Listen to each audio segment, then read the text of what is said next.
welcome to the Buckeye Country 105.5 Friday night game of the week, and thank you for joining us on the Merchants National Bank pregame show. I'm Bryce Matz alongside Steve Vermillion, coming to you from Miami Trace, home of the Panthers, as they welcome the crosstown rivals, the Washington Courthouse Blue Lions, to town. The Battle of Black and Blue. Week 10 of the high school football season has come already, Steve, and it's a rivalry week in the Frontier Athletic Conference. It is, and that's what I like about even with the SUL and now the new league rivalry week. Last game of the season, I think it's great. And we'll get into some of the other games going on, Hillsborough and McLean, and of course Jackson and Chillicothe. Steve, neither of these teams have had the season they'd hoped for. The Blue Lions 4-5, 1-3 in league play, looking to go 500 on the season with a victory tonight.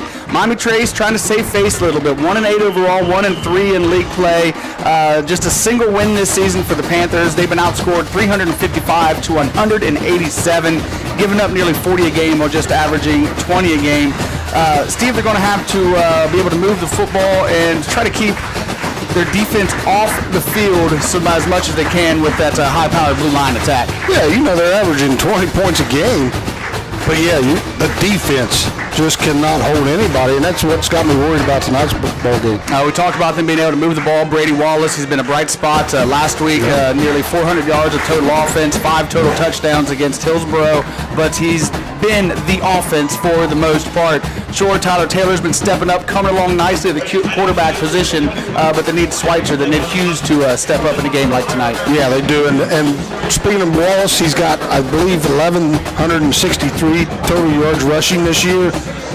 He's 5th amongst the rushing leaders for Miami Trace. So don't know if he'll be able to pass anybody, but his name's up there. Top 5 all time. That's pretty good stuff. And you, of course, being a Miami Trace alum, you can vouch for that. The Blue Lions last week, they jumped out 13-0 over Chillicothe, but 7 turnovers in that game last week. Turnovers killed them last week. That's how they lost the game. Right. As we're getting set for the national anthem, we really can't pick it up here, so we're going to go ahead and take a timeout. We're going to hear from Coach Jerry Williams and Coach Chuck Williamson coming up after this timeout on Buckeye Country 105.5. Welcome back to the Merchants National Bank pregame show on Buckeye Country 105.5. Head coach of the Miami Trace Panthers, Jerry Williams, joining us now. Coach, week 10 of the high school football season. Seems like we just got things underway last week, and it's already, pretty much over for the most part. Senior night here at Miami Trace. A lot of emotions come into tonight, I'm sure. Well, it is. It's one of the toughest weeks of the year, if not the toughest week of the year, simply because, the guys, in most places, you've been with them for 4 years or a number of years, and this is, we just started this year, but it's always tough to lose, a set of guys that, that you've been working with. For me, going back to December of last year.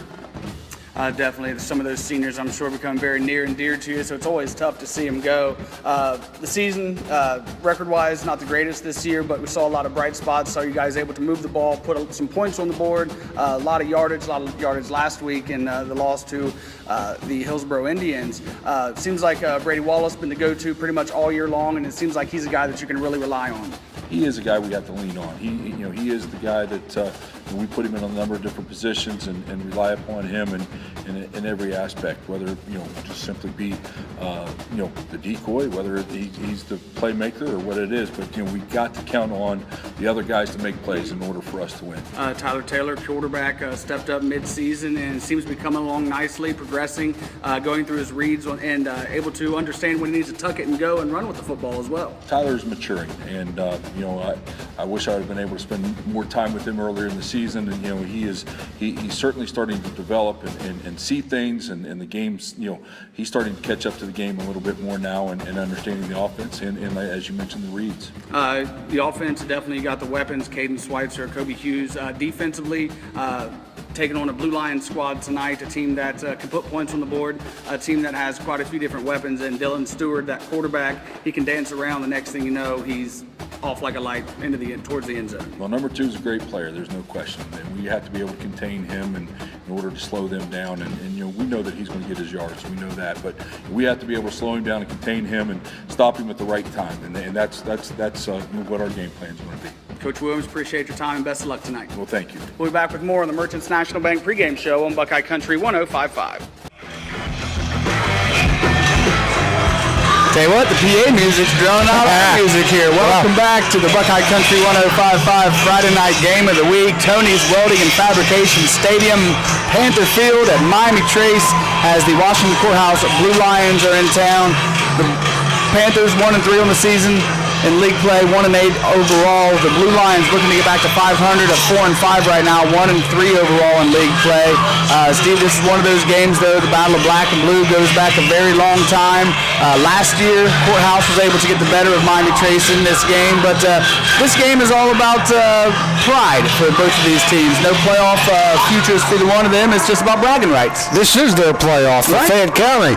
You know, so hopefully it's an exciting ball game. Hope we can bring you one. But what I like, Miami Trace coming down Panther Alley with all the little kids, the junior high, the third graders, fourth graders, whatever classes play, are following them on the field too. That's pretty nice. And that's good. That's how you build your program, Steve. Exactly. Start them off young, and you keep them interested all the way up. Keep them involved. Yep. Again, we're getting set for the Blue Lions and the Panthers. Quick look at what else is going on around the Frontier Athletic Conference tonight. Down in Greenfield, the winless McLean Tigers welcome the Hillsboro Indians to town. Hillsboro 6-3 overall, 2-2 in league play. The Indians, a different team than we've been used to the past couple of years. Them boys can run the ball. 76 points on Miami Trace last week. They did, I tell you. And I think I was told that Hillsboro punted once. Oh my goodness, 11 touchdowns. Yeah, exactly. 500 yards rushing, 600 total yards. Elsewhere, what very well it could be, probably is the game of the week tonight for the Frontier Athletic Conference Championship, and the playoff berth is on the line in Jackson as the 7-2 Chillicothe Cavaliers, 4-0 in league play, are in Jackson, 4-0, 8-1 overall. Well, we saw Moffmer play last week, and I'm telling you what, the way he played against the Blue Lions last week, I got to give Chillicothe the advantage. I'm right there with you. We saw both of these teams. Jackson, more of a stronger physical team, going to try to run it, but Chillicothe, Moffmer, there's not many like that kid in this part of the state, maybe in the entire state. Well, see, Chillicothe's going to run the ball too. Mm-hmm. It's either going to be the running back or it's going to be Moffmer, so it doesn't matter. That should be a good one. iHeartMedia's Dan Ramey has the call on WBEX and iHeartRadio. And that Indians McLean game, Stu Gardner, Dave Hilliard have the call on Hillsboro's own WSRW, 101.5 FM AM 1590 and iHeartRadio. iHeartRadio's got them all covered. That's right. We got you covered. We even got our sweet little iHeartRadio sweater vests on this evening. Steve, the Doug Marine Motors keys to the ball game for tonight for the Blue Lions. Hold on to the football. Exactly. And that's really both teams. I mean, seriously, that's both teams. And really for Trace, try to control the line of scrimmage. You know how Blue Lions' defensive line is so big. Yes. They've got to try to take some time off the clock and keep their offense off the field. Those have been the Doug Marine Motors keys to the ball game. Grab the keys to your next vehicle at Doug Marine Motors in Washington Courthouse, or shop 24/7 at DougMarineMotors.net. Quick 30-second timeout, and we're back with the 5 Points Implement Company kickoff on Buckeye Country 105.5.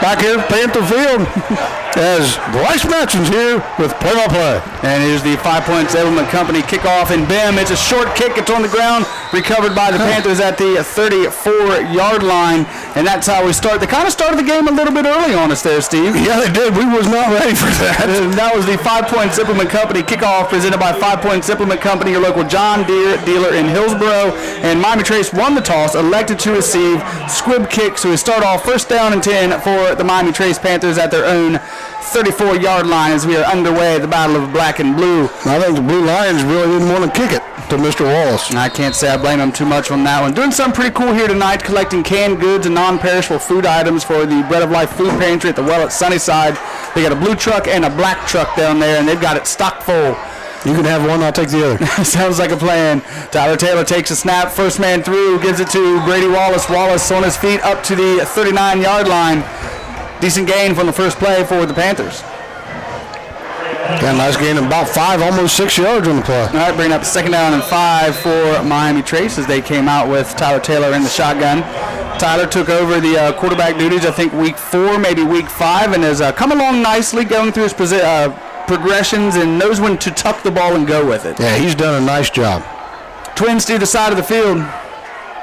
Lift in the backfield with Taylor. Taylor rolling out to the left, looking for a wide receiver screen. He's going to tuck it and go.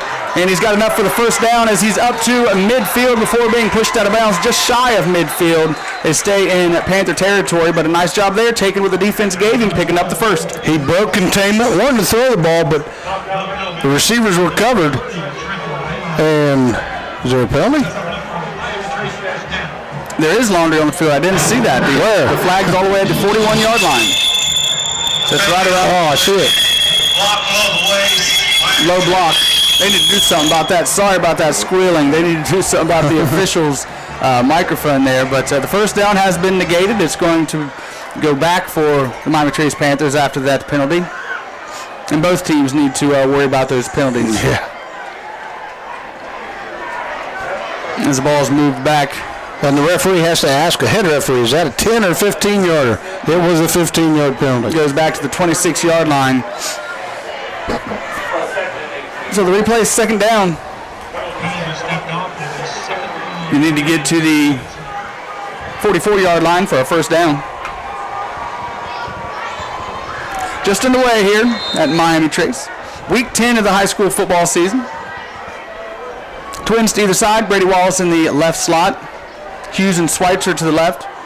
Josh Liff in the backfield alongside Tyler Taylor. Fakes the handoff. Taylor to Kobe Hughes. Hughes makes the catch, but he's hit immediately. Knocked out of bounds. Just shy of the 30-yard line. Mark him at the 29. So gain of maybe 2.5, 3 on that play. Gain of 3. Going to bring up 3rd down and 15 for the Panthers. Less than a minute in, 11-12 remaining in this first quarter play. And the first quarter of tonight's ball game is brought to you by Courthouse Manor and St. Catherine's Manor. Be sure to get a hold of Julie Bolander today to take a tour of the facilities and see all the fun things they offer. Josh Liff in the backfield. So Tyler Taylor out of the gun. Brady Wallace in the right slot. Taylor dropping back to pass over the middle. He's got Wallace in and out of the hands of Brady Wallace. A big collision with Chase Sluter as well. But it wouldn't have been for a first down, so it wouldn't even been close because he was well covered. Now to bring up 4th down and 15. See if the Panthers have worked out their punting woes that they've had much all year long. It hasn't been pretty, has it? It definitely has not.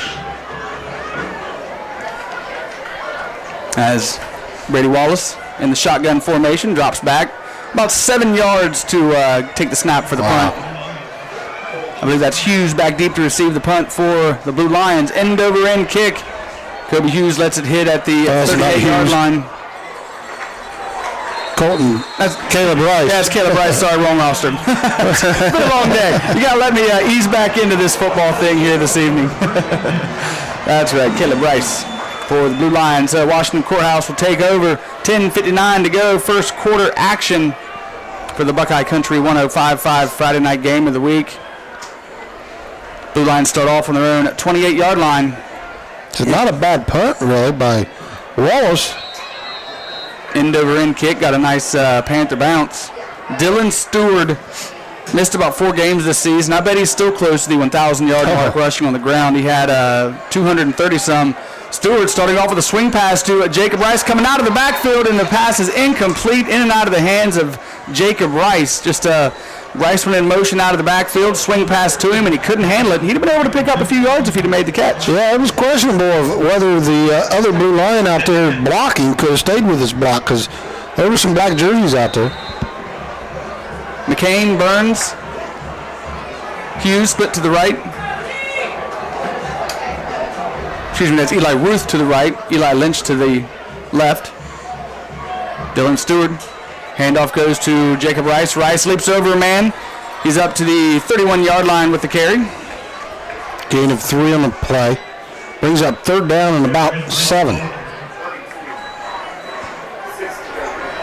Eli Lynch to the left. Eli Ruth, Richie Burns, and McCain split to the right. McCain in the right slot. Jacob Rice in the backfield with Dylan Stewart. We know Dylan can take it to the house at any given time.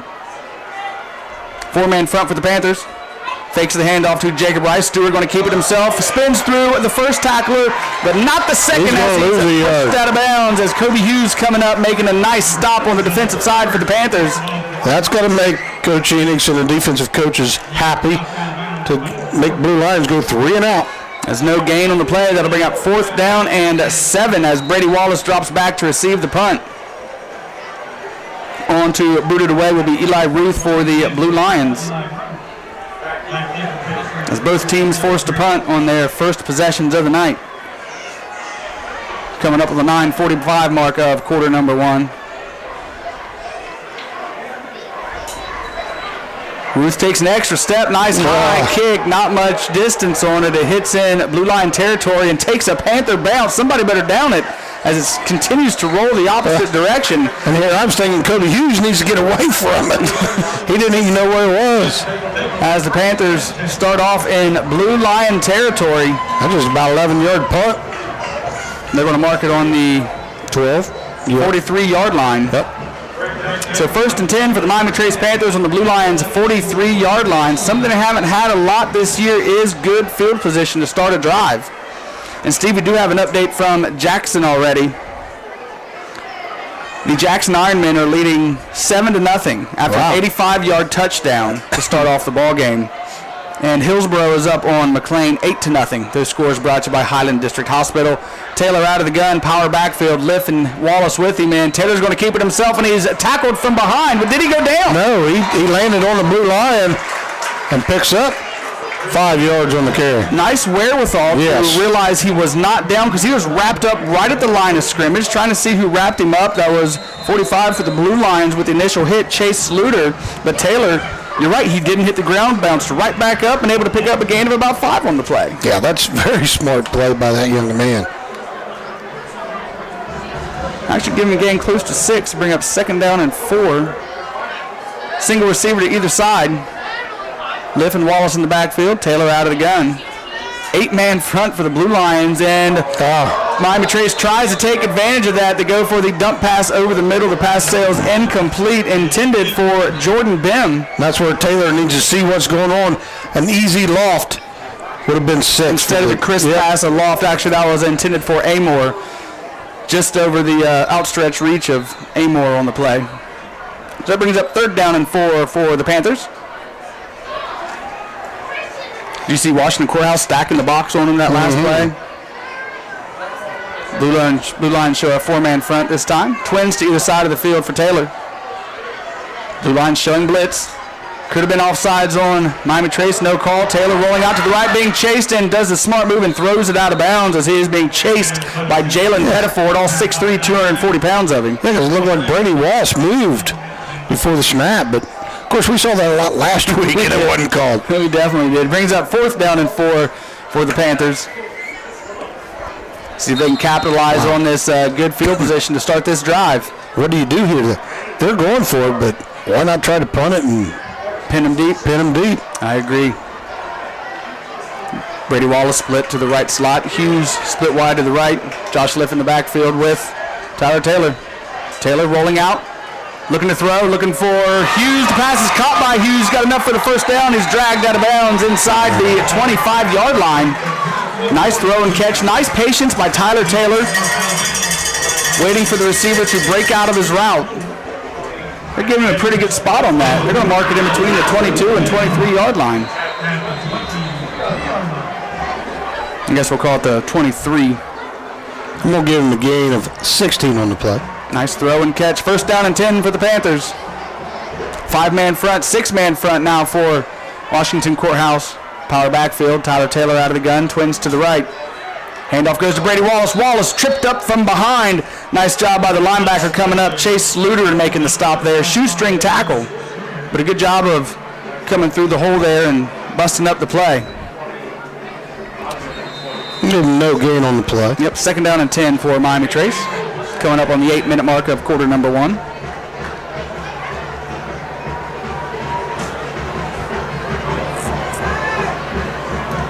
Hughes and We've got Schweitzer split wide to the right, single receiver to the left. Tyler Taylor. Handoff goes to Josh Liff. First man through up the middle. No gain on the play. Adrian Butterball, the first in there to make the stop for Washington Courthouse, and Jalen Pettiford in on the stop as well. I'm going to give him a yard on the game. So bring up third down and about 9 for Miami Trace.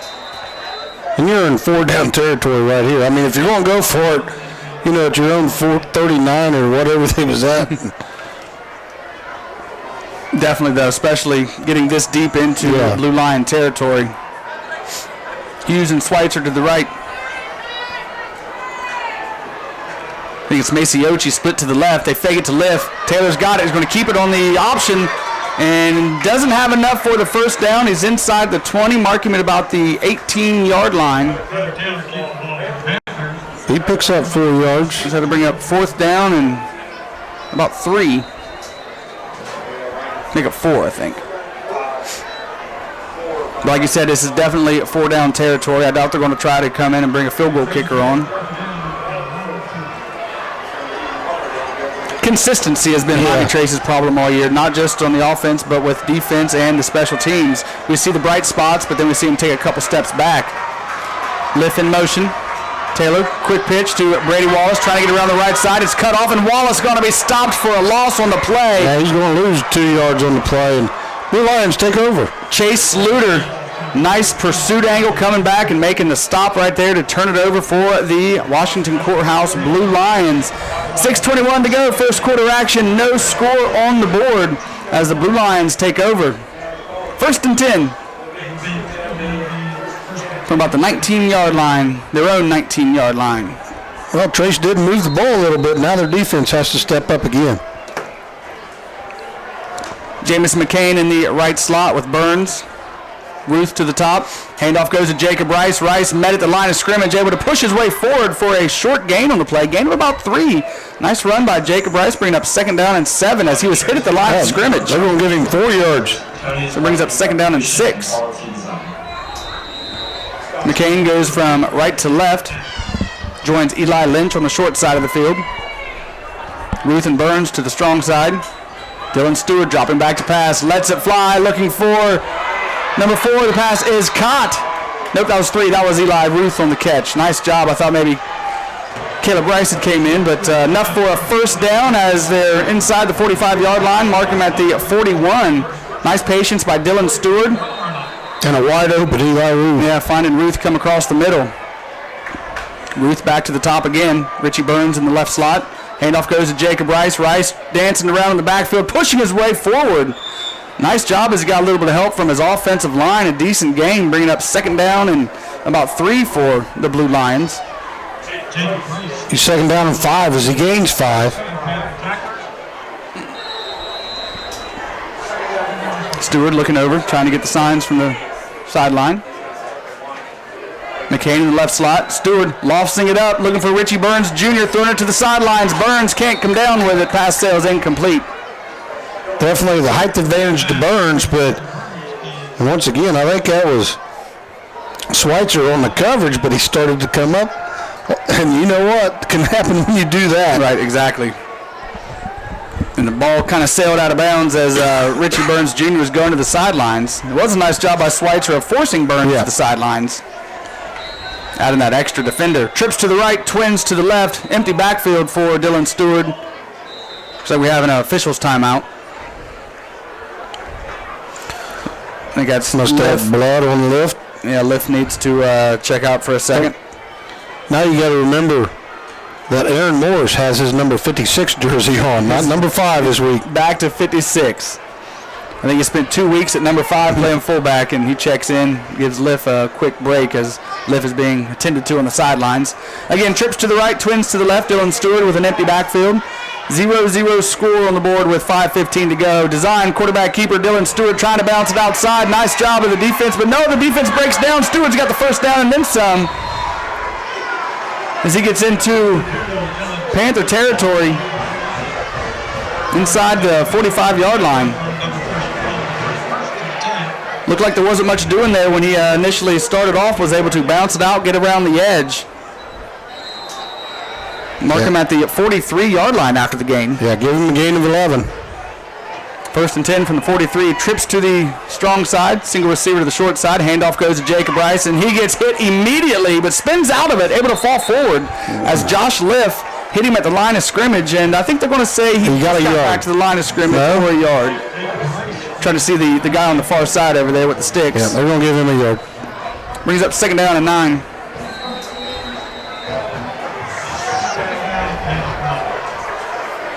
McCain, Burns, Lynch to the left, Ruth to the right. They go for Ruth up the sidelines. Beautiful ball, beautiful catch.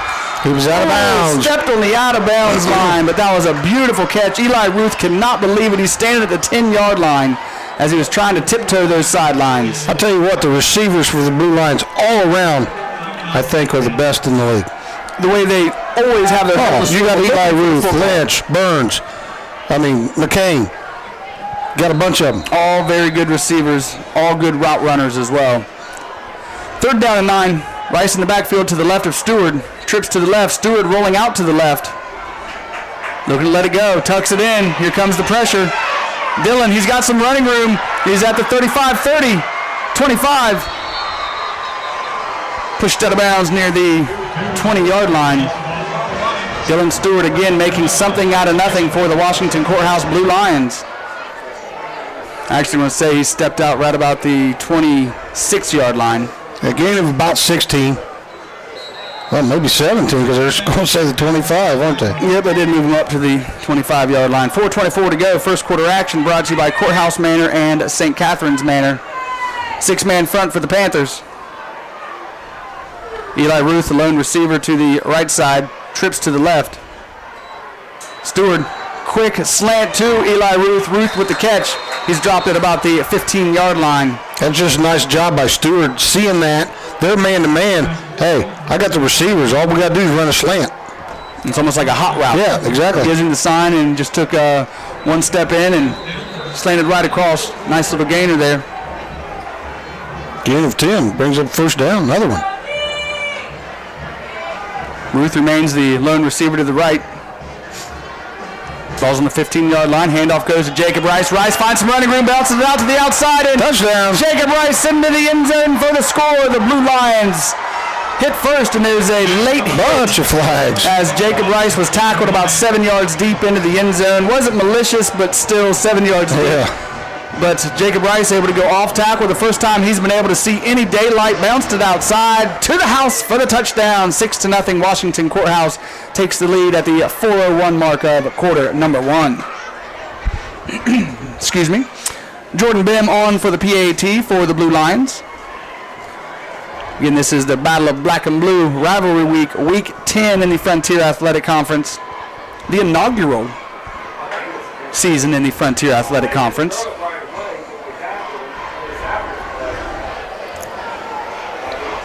Zane Nelson, the holder for Bim. Bim's been a pretty good kicker for the Lions in all the games we've seen so far. The referees taking their time here to get the PAT set up. I had to say dead ball, personal foul on Monty Trace, which will be assessed on the kickoff. Correct. Thought maybe they were going to the booth review after every score. Bim trying to make it 7. There's a snap, the hold, the kick. It's a low kick, and it's no good. 6-0, leaving the door open for the Panthers. 4:01 to go, quarter number 1. Washington Courthouse leads Miami Trace back in 60 seconds on Buckeye Country 105.5.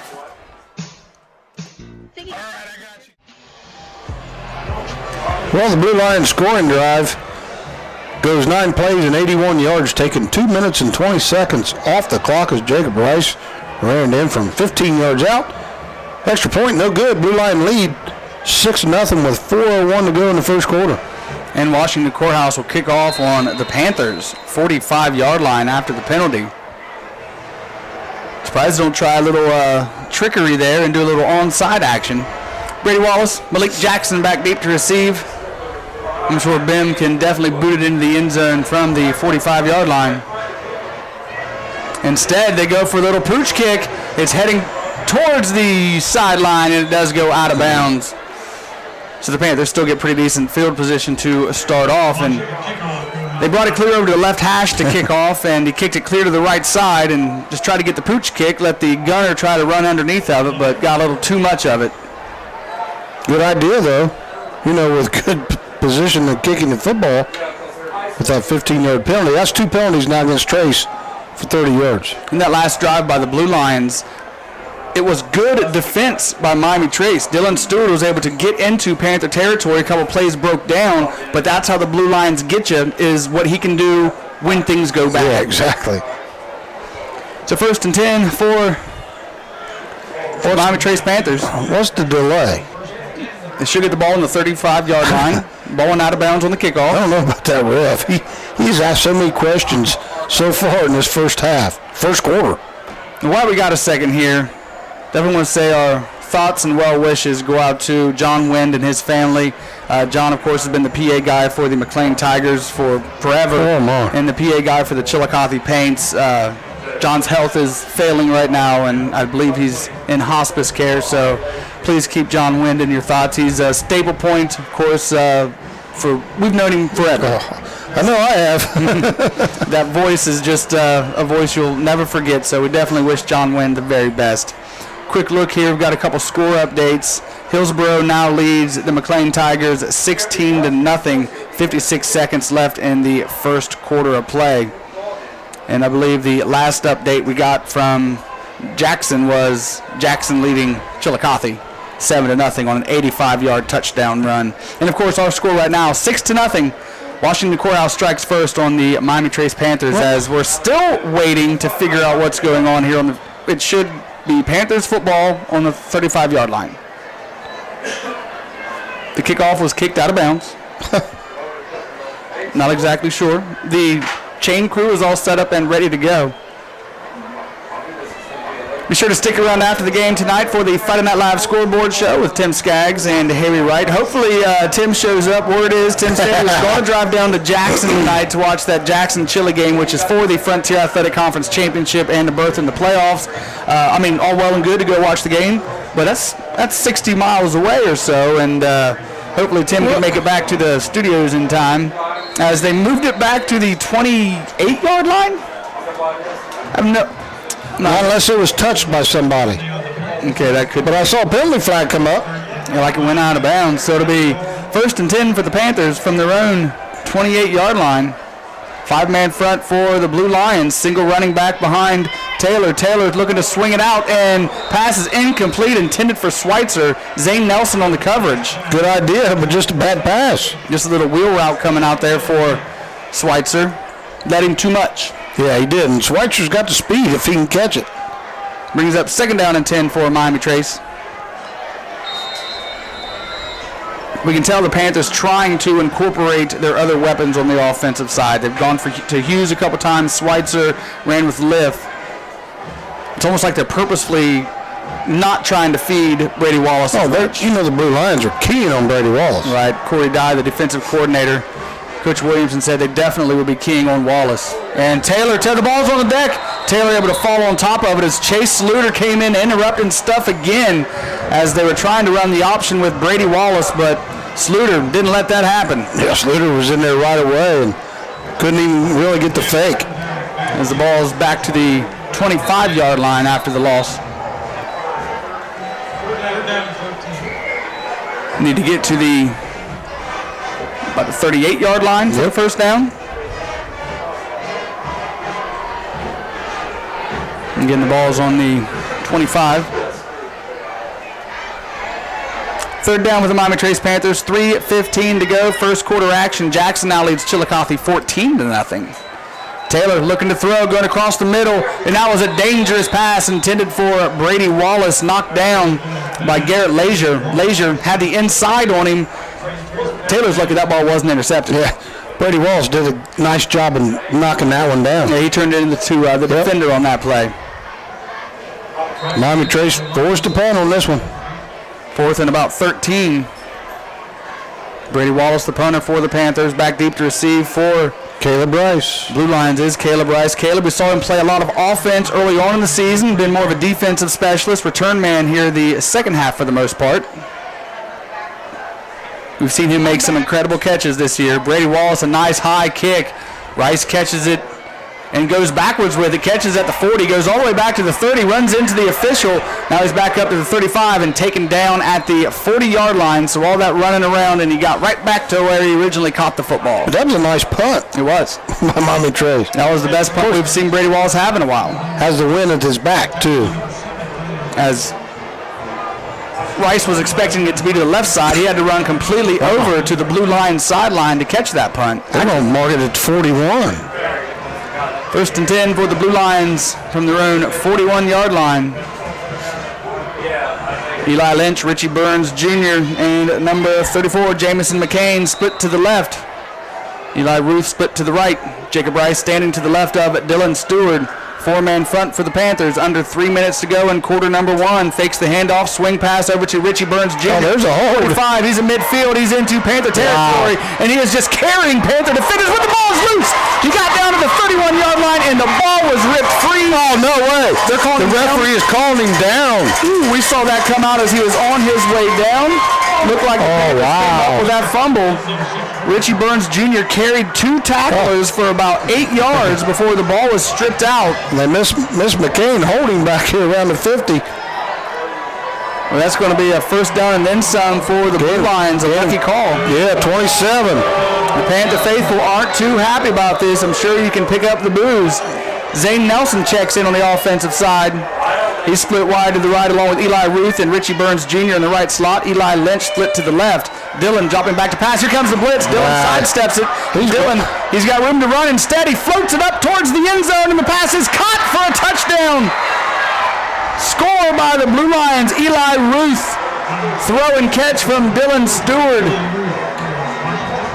12-0 Blue Lions. It looked like Dylan was probably going to take off. I think the DB may have thought that as well, and he just stepped off of Eli Ruth for a split second. Dylan hit him right in the corner of the end zone. With Dylan Stewart's capability, you would think, because he had a wide open field. That's showing the quarterback coming out in him and not just the runner. Nice job of just being patient and throwing a strike to Eli Ruth for the TD. 12-0. Blue Lions take the lead as they're going to go for two. As they have everybody split to the left. Receivers split to the right. Eli Ruth gets the ball, and Eli Ruth is able to go into the end zone for a touchdown, but a penalty flag here on the opposite side of the field. They had the entire offensive line split wide to the left, with the three skill position players split wide to the right, the center all by himself. Was it a passing play? It was a passing play. Italy was lineman downfield. So they're going to call it no good. Well, I would think so. Because, yeah, it was clear. It was on the far side of the field, the opposite side where the two-point conversion was scored. So the score remains 12-0 after the touchdown. No flag. No flag on the play, so they're going to call it good. So it's 14-0. Washington Courthouse up on Miami Trace. 2:24 to go. First quarter action back in at 30 seconds with the ensuing kickoff on Buckeye Country 105.5.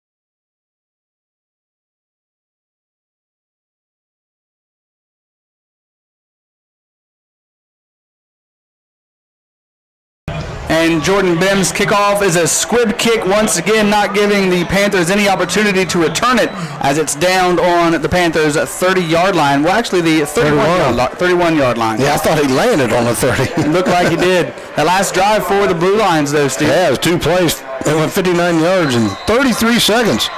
As Stewart hit Eli Ruth, for a 32-yard pitch and catch. Two-point conversion good. 14-0. Blue Lions with the lead. At 2:24 to go in this first quarter, and Miami Trace wants a timeout, bros. We're going to go ahead and take this timeout with them back in 60 seconds on Buckeye Country 105.5. And we're back getting set for action here at Miami Trace after the Blue Lions touchdown and ensuing kickoff. These referees, they switching balls. Yep, having now why, I have no clue. 1st and 10 for the Panthers on their own 31-yard line. 4-man front for the Blue Lions. Single setback behind Tyler Taylor. Taylor, design quarterback keeper, looking to run it up the gut. He's hammered at the 38-yard line. Chase Sluter again. We've already called his name a handful of times. 45, just a sophomore, 5'10", 175 pounds, but he's not scared to stick his nose in there. That kid's one heck of a defensive player for these Blue Lions. They're going to be back for a couple more years. Well, here's your score. Westfall 6, Southeastern 0. And of course, start of the second. Southeastern going for the gold football. Gain of 3 on that play. This brings up 2nd down and 7. Taylor looking for a slant pass. Pass intended for number 6, Angelo Maciochi. Pass falls incomplete. Didn't really hit him in stride on the play. So it brings up 3rd down for Miami Trace. Ball's just shy of the 35-yard line. They moved it up half a bat. They did. I think they've done that to us about a handful of times already so far this evening.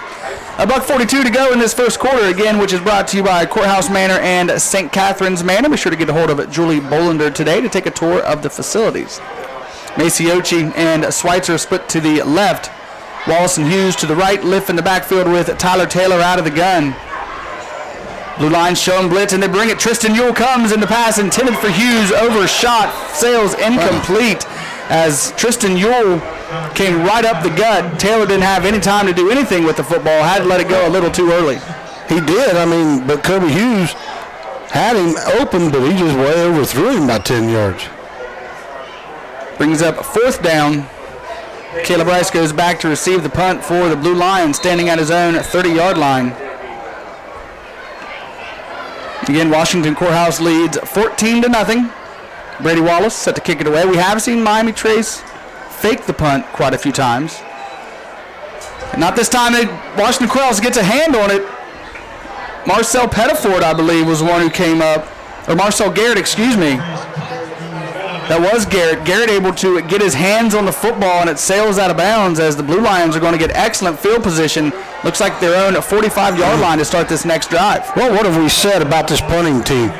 You can't expect to punt the ball 8 yards deep behind the center because the other team's going to come after it. And exactly, that's what they did, and surprised they haven't had more punts blocked. We've seen punts kicked into the line of scrimmage. We've seen punts that have actually gone backwards. Yeah. Blue Line ball. Minute and a half remaining in this first quarter. Twins to the right.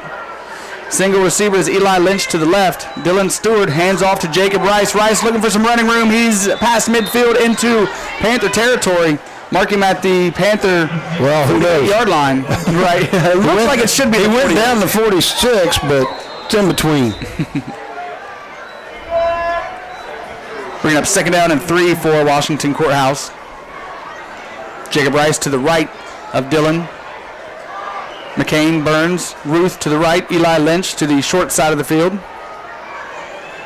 4-man front for the Panthers. Dylan fakes the handoff, swings it out to Burns. Burns makes the catch at midfield, cuts it back inside. He's at the 30-yard line, taken down inside the 25-yard lines. Nice pitch and catch. Dylan Stewart to Richie Burns Jr. Enough for the first down and then some. Laundry on the field. And that's right in that holding territory, isn't it? Right where the line of scrimmage was. But the Blue Lions look like they're clapping, but they're bringing the football back. I was just saying, let's go. We got to get better. I'm debating about where the play was.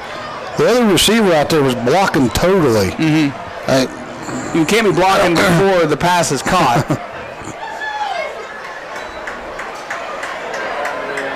So that moves him back into Blue Line territory. What is that, 15-yarder? It looks like it. They're marking him at the 37-yard line. 36-yard line. Goodness, all the way back to the 36-yard line. That was a big penalty on the Blue Lions. 16 yards. Under a minute remaining. Trips to the right. Dylan looking for Eli Ruth. Eli Ruth with the catch at the 40-yard line in Panther territory. Beautiful catch, Eli Ruth. Defensive breakdown in the backfield, though, as Ruth was pretty well uncovered until it took about 2 steps or so. just a nice pattern by Eli Ruth. And you brought up just how good the receivers are for the Blue Lions. The precision routes that they run, always able to get their hands up on the football as well. 35 seconds to go. 1st and 10 from the Panther 40-yard line. Dylan Stewart out of the gun. Ruth, a single receiver to the right, and he goes to Ruth again. Overshoots him. That was a dangerous pass. Kobe Hughes made an attempt for the interception, but Malik Jackson on the coverage. Nice job by Jackson. Yeah, a little too high for Eli. And there's another penalty. And it looks like taunting on Miami Trace. So this is going That's a late flag because taunting happened way before that. Well, Jackson, the official, was standing right next to number 2, Malik Jackson. Then the flag came out.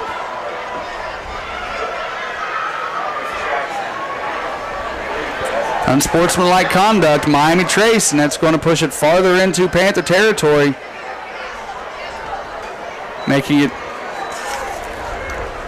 more possible for Blue Lions to punch it into the end zone before time winds down in quarter number 1. Just 24 seconds to go, as the ball is marked at the 25-yard line. McCain, Burns, and Lynch to the left, Ruth to the right, Jacob Rice in the backfield with Dylan Stewart. Panthers showing blitz. They bring the blitz. Looking for Ruth again into the end zone, and the pass is caught. Touchdown. Flag. That could be an offensive pass interference. I don't know about that. It looked like Eli Ruth had the steps, saw a little bit of an arm, outstretched arm, but we'll see what the call is here because the DB didn't even turn his head when the ball came. But another beautiful throw and catch from Stewart to Ruth. And this is coming back. There's going to be offensive pass interference. I didn't think it was a 15-yarder, though. Yeah, it takes it back to the 40-yard line. I think they may be over-penalizing a little bit here, giving them an extra 5, extra 7 every so often. Got a score for Harry back to station. Madison Plains 0, Jamestown 14. That score brought to you by Highland District Hospital, and it looks like time is going to wind down on quarter number 1. And we end the first quarter of play. Washington Courthouse 14, Miami Trace nothing. Back in 60 seconds with the start of quarter number 2 on Buckeye Country 105.5. Welcome back to Tony's Welding and Fabrication Stadium on the campus of Miami Trace. First down and 25 for the Blue Lions after late in that first quarter, Steve, we started seeing some pretty crazy penalties coming out. We have, and I bet you we're not over yet. Trips to the short side of the field. Single receiver to the left. Dylan Stewart, Statue of Liberty, hands off to Jacob Rice. Rice is right up the gut. He's got some running room. He's into the 10, 5, touchdown. Jacob Rice, a 40-yard scamper. As it was just a delayed draw play to the halfback. Jacob Rice, a nice job of letting the blocks open up in front of him and just running by would-be tacklers. Make it 20-0 Washington Courthouse as it's just 9 seconds into quarter number 2 with Jordan Bim on for the PAT.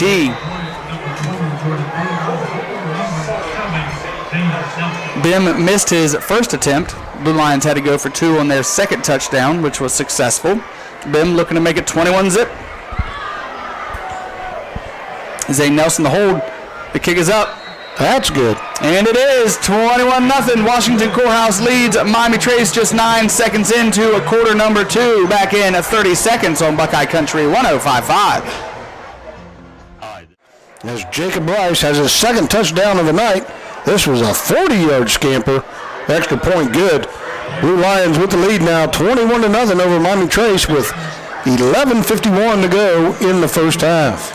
Malik Jackson, Brady Wallace back deep to receive Bim's kick, and they haven't even attempted to kick it deep. Actually, that's still Jackson. I thought Schweitzer may have stepped out. Miami Trace has to find a way to get Brady Wallace involved in the offense. He hasn't had much doing so far. Again, 11:51 to go in this second quarter, just 9 seconds in as the Blue Lions were able to score that touchdown.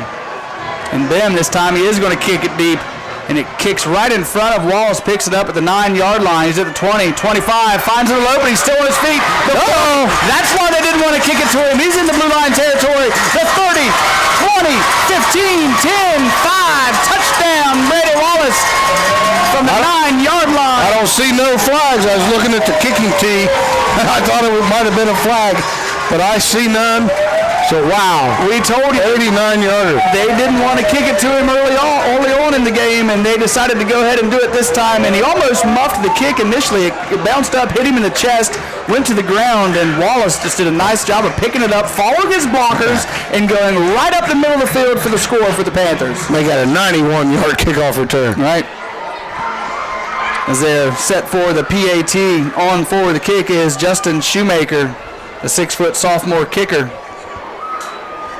That's huge for the Miami Trace Panthers. Wallace is the holder.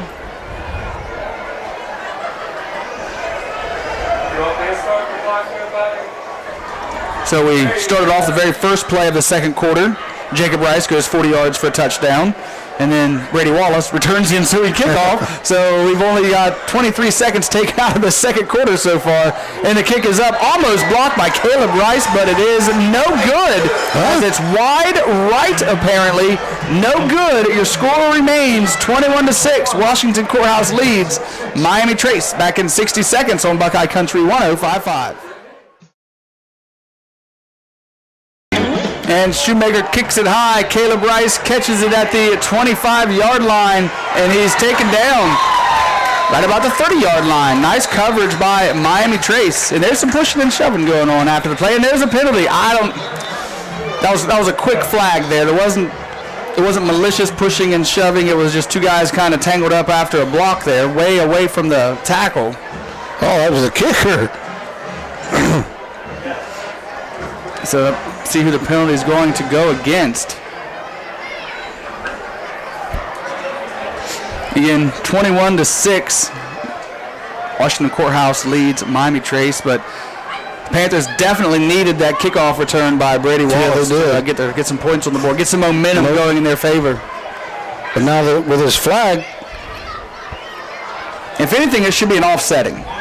They're calling personal foul Miami Trace.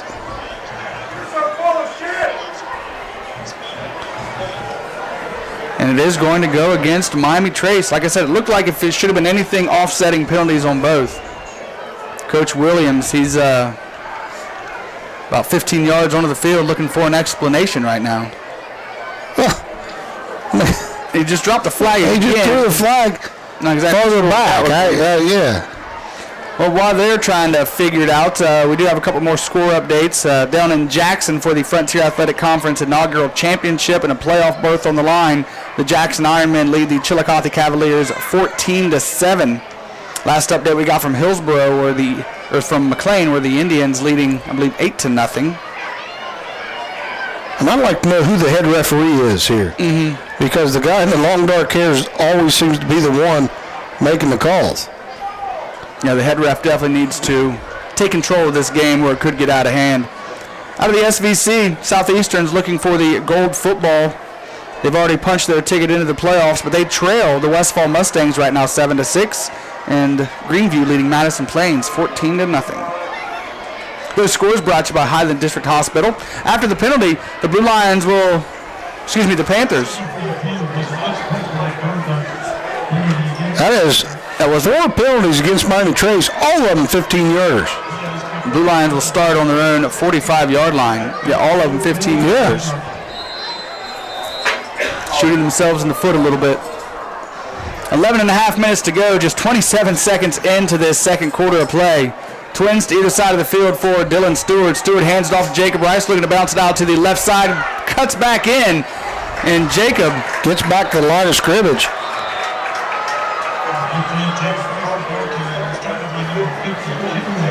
Mark him at the 45.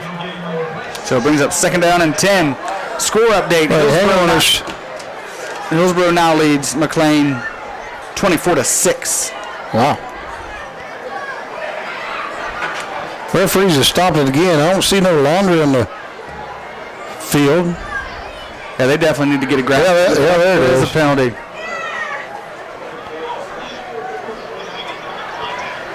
Looks like it's going to go against Miami Trace once again. And that's another big one, Steve. That's a targeting 15-yarder. as it goes up to the Panther 40-yard line. So what's that, 4 now for 60 yards or something like that? That's 5 of them for 75. Goodness gracious. First and 10 from the Panthers 40-yard line. Dylan Stewart looking like they're setting up the pass play, rolling out to the right, tucks it in. He's going to keep it. He's going to be shy of the 35-yard line. I thought that referee's going to mark him at the 45.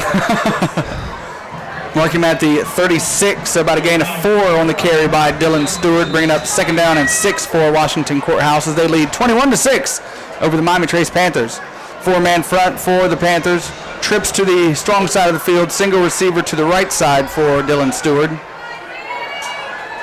Handoff goes to Jacob Rice. Rice off the left tackle. He's hit at the 30. Keeps his momentum going inside the 20-yard line. Jacob Rice refusing to go down.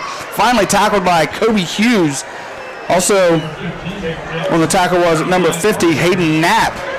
But Jacob Rice refusing to go down. There was the initial hole off the left tackle. He was hit about 5 yards deep and carried them all the way up to, where are they at, about the 17-yard line? 18-yard line. 1st and 10 for the Blue Lions. Looking for the slant to Eli Ruth, and Ruth was going for the slant and go. Yeah. Stewart threw the slant. Ruth wanted to go to the corner of the end zone instead.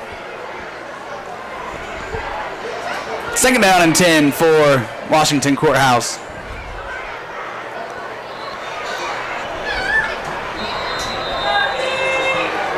Ruth, the lone receiver, to the short side of the field. McCain, Burns, and Lynch to the left. And handoff goes to Jacob Rice up the gut. He gets about 7 yards before he's finally hit, but able to fall forward. Looks like he's got enough for the 1st down as he's inside the 10-yard line, about the 7-yard line. So 1st and goal from the 7 for Washington Courthouse after Jacob Rice's run.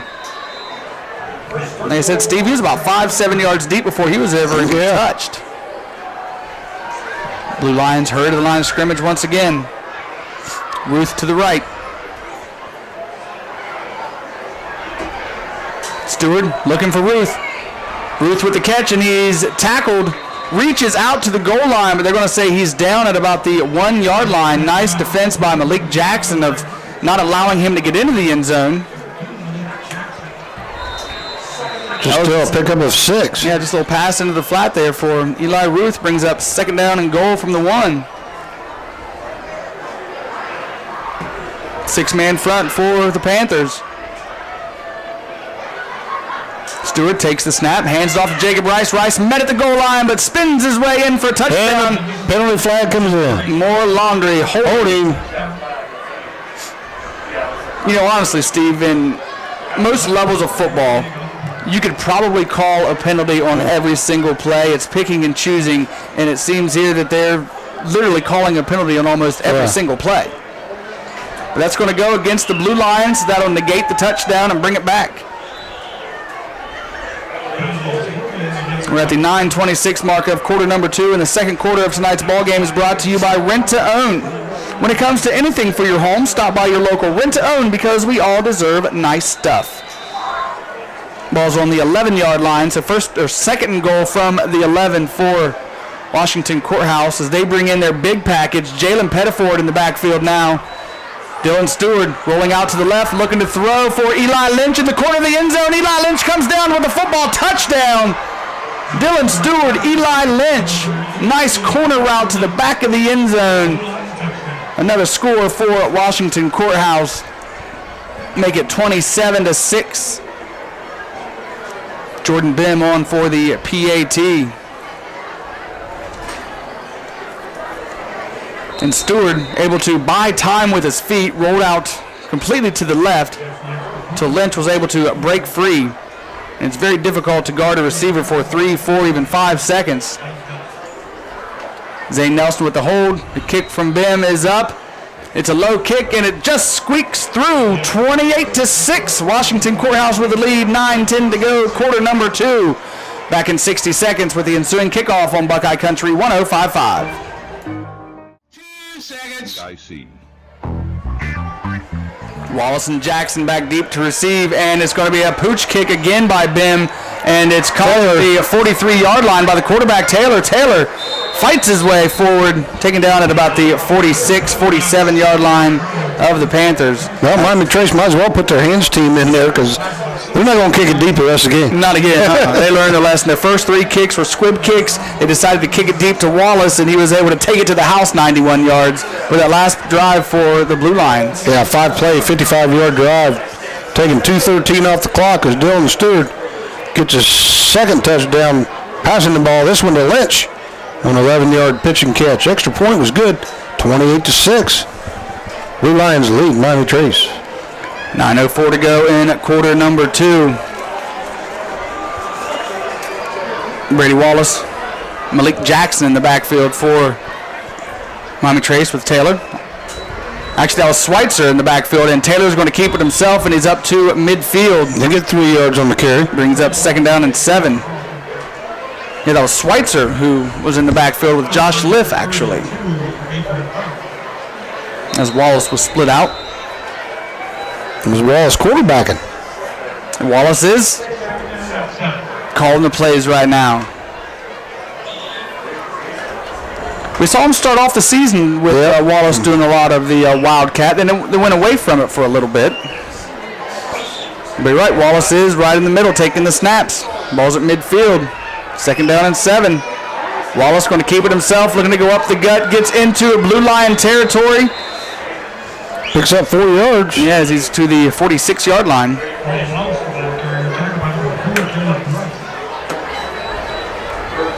This brings up 3rd down and 3 for Miami Trace as it crossed over into Blue Lion territory. Chillicothe has tied things up down in Jackson. It's all square at 14 right now, and I believe there's a kickoff return down in Hillsboro, in Greenfield, as the Hillsboro Indians lead the McLean Tigers 30-6, and of course our score 28-6. The score is brought to you by Highland District Hospital. 3rd down and 3. Brady Wallace takes the snap, goes right up the gut, pushing his way forward. He's got enough for the 1st down, refusing to go down, but he loses the football. Washington Courthouse comes up with the football as Brady Wallace carried the tacklers 3 yards, and his big number 99 for Washington Courthouse, Marcel Garrett, who comes away with the football. And just an instance of trying to do too much. Well, one team can have it stripped and get the ball. The other team can't. So it's a different call. You can't tell. His momentum was stopped. As he pushed up to the 40-yard line of Washington Courthouse before the ball finally popped out. But you're right, no whistle. They didn't stop the play. I believe is that the first turnover? Yep. First turnover of that was game. called. That was called. I didn't say that. 1st and 10 for Washington Courthouse on their own 48-yard line, leading 28-6 with 7:30 to go in quarter number 2. Twins to the right, single receiver to the left. McCain in the left slot. Handoff goes to Jacob Rice. He follows McCain. Jacob Rice looking to bounce it outside. He's got daylight. He's at the 30, 25, 20, 15, 10, 5. Into the end zone. Touchdown. And it's going to be called back, I believe. More laundry on the field. Right back, right around midfield. Right in that holding territory. Yep, that's going to be the call. Right at the line of scrimmage. Holding on Washington Courthouse. As this has definitely been a penalty-riddled game so far this evening. Coming up on the Southern State Community College halftime show, Aaron Hammond, athletic director for the Miami Trace Panthers, will be joining us. Talk about the fall season, the inaugural season of the Frontier Athletic Conference, and we check in on the progress of the new digs, the new school where they're building up over here. Again, that's coming your way in about 7 minutes and 19 seconds. And by the way, you're listening to WCHO FM, Buckeye Country 105.5 out of Washington Courthouse. I'm Bryce Madsen with Steve Vermillion for the Buckeye Country 105.5 Friday night game of the week. Washington Courthouse leads Miami Trace 28-6, and they're counting back after the holding penalty, and it's a huge penalty. 10-yarder. Was it 10? Seems like more. Yeah, you're right, 10. McCain in the backfield. We haven't seen this look by the Blue Lions. Dylan Stewart throwing the slant. Eli Ruth with the catch at the 45-yard line. Up close to midfield. Negative 11. Yep, we're going to mark him right around the 49-yard line, which gets him close to back to the original line of scrimmage. I have Eli Ruth, 6 catches for 100 yards. It's a pretty good half, and we still got 6:45 to go in this half. Second down and 10 for Washington Courthouse. Trips to the long side of the field. Single receiver to the right. Stewart. Rice with the handoff. Rice, loses his footing just crossing over in midfield. Gets into Panther territory. Picks up a gain of 2. Going to mark him at the 48-yard line. So brings up third down and about 7 for Washington Courthouse. Now Jacob Rice, 10 carries, 106 yards. Panther defense has been on the field for quite a lot of time in this first half of play. Just a 3-man front. Jacob Rice going in motion. Looks like a swing pass to Rice. He makes the catch coming around the left side. Nice block. Whoa. Nice job by Schweitzer coming up with a beautiful stop. Foot tackle right there. Caden Schweitzer read that play like a book, was able to come in and stop Jacob Rice before he was able to break out into the open field. Brings up 4th down and 5. Just about a gain of 1 on the play. Excellent stop by Schweitzer. Blue Lions going punt. Well, of course, watch that fake. They've done it a lot this year. Brady Wallace standing at his own 15-yard line. Eli Ruth, the punter for the Blue Lions. I don't think we've seen Eli Ruth and Eli Lynch fake the punt and throw touchdown passes for Washington Courthouse this year. And they move, change it up a little bit.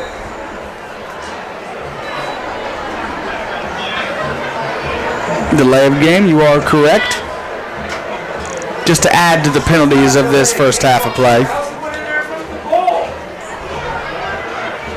So that's going to push him back. What it is, Ruth just wanted a little more room to work with for the punt.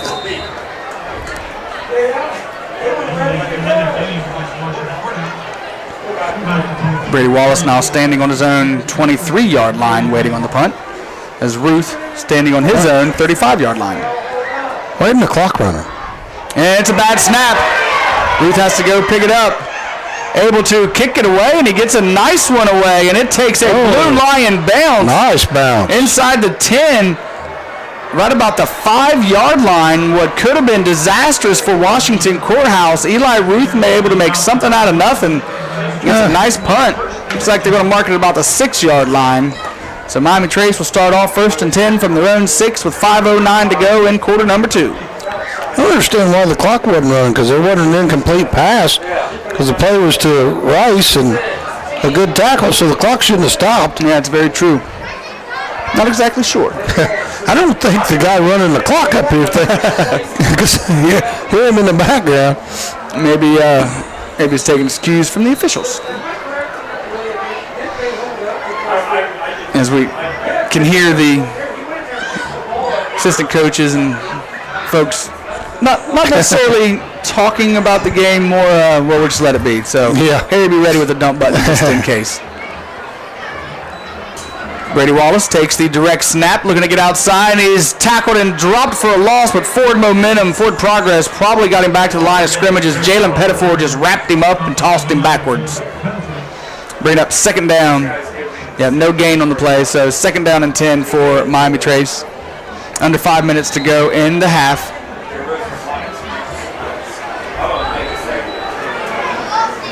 Marcel Garrett, Jalen Pettiford, Adrian Butterball. And boys are hard to get around on that front line of the defense for Washington Courthouse. That offensive line is huge. No doubt about it. And got some speed to him. 2nd down and 10. Wallace fakes the handoff, runs the option, keeps it himself. He's at the 10-yard line, taken down at the 15-yard line by Tristan Ewell. Brady Wallace faked the option, tucked it in, and took it up. Brings up 3rd down and about 1. Yeah, give him a gain of 9. Yeah, he's able to get to the 15-yard line. He extended the ball, faked the pitch, and extended the ball. And every time I see somebody do that, it just like cringe a little bit. 3rd down and 1. Clock continues to wind. Under 4 minutes to go in the half. We have a new number 5 for Miami Trace, split wide to the left. This will be their 3rd number 5 this year. Brady Wallace takes the direct snap. He's got enough for the 1st down. It's about the 19-yard line. Moving the chains for the Panthers. Again, they trail 28-6. I hate that. Makes me jump every time. The lone Panther score this evening came on a Brady Wallace 91-yard kickoff return to the house. That's only Trace's second first down of the ball game. Wow. I'm anxious to get to the halftime just to look at total yardage. You brought up Jacob Rice already over 100 yards. Eli Ruth over 100 yards receiving. 6-man front for the Blue Lions. Wallace, he's going to throw it, and he undershoots Schweitzer. No, that wasn't. That was Amore. That was Amore. I got my 20 and my 21 confused. They tried to hit Amore twice over the middle like that. Wallace just undershot him, but a nice job on the defensive side as well by Garrett Lazier. Amore checks out. Tyler Taylor comes in at quarterback. The starting junior QB back on the field. Lift, the lone setback. Brady Wallace in the right slot. Twins to either side of the field for Taylor. Taylor rolling to the right, looking to throw. Receiver comes back, and it's enough for a first down. That's Kobe Hughes. Nice job. Came back to the football, marking down at the 31-yard line. Good enough for the first down. As the Panthers moving the chains, moving the sticks. Back-to-back first downs. Talked about route running and good receivers, and Kobe Hughes, he's definitely a very good receiver in his own right for the Panthers. There's a halftime score. London 7, Whitehall 7. Taylor rolling out to the left this time, and he's looking for the pass. Schweitzer, a beautiful catch just past midfield. Wow, that was on him like a book, or on him like glue, and Schweitzer goes to the ground, a diving catch in Blue Lion territory, marking at the 48-yard line. Nice catch by Schweitzer. And there's that. I was ready for that one. 2.5 minutes to go in this first half of play. Again, brought to you by Rent to Own. When it comes to anything for your home, stop by your local Rent to Own because we all deserve nice stuff. That's Lift in the backfield with Taylor.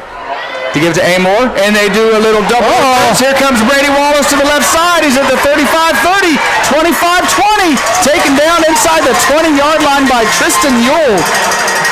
Little reverse action, a quick pitch to Josh Lift to the right. He handed it off to Brady Wallace coming back to the left. He followed his blockers perfectly and got deep into Blue Lion territory. Mark him at the 17-yard line. Gain of 31 on the play.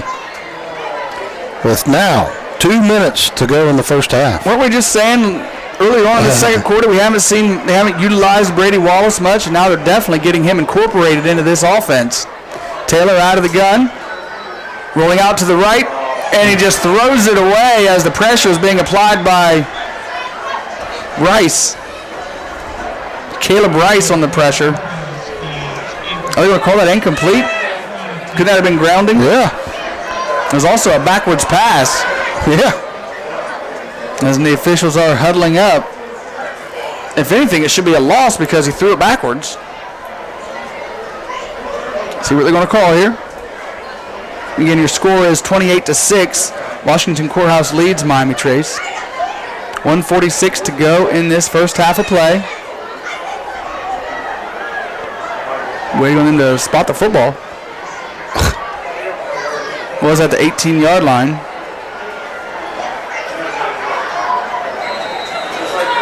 Incomplete pass, I guess. Incomplete. Wow, that was definitely a backwards pass.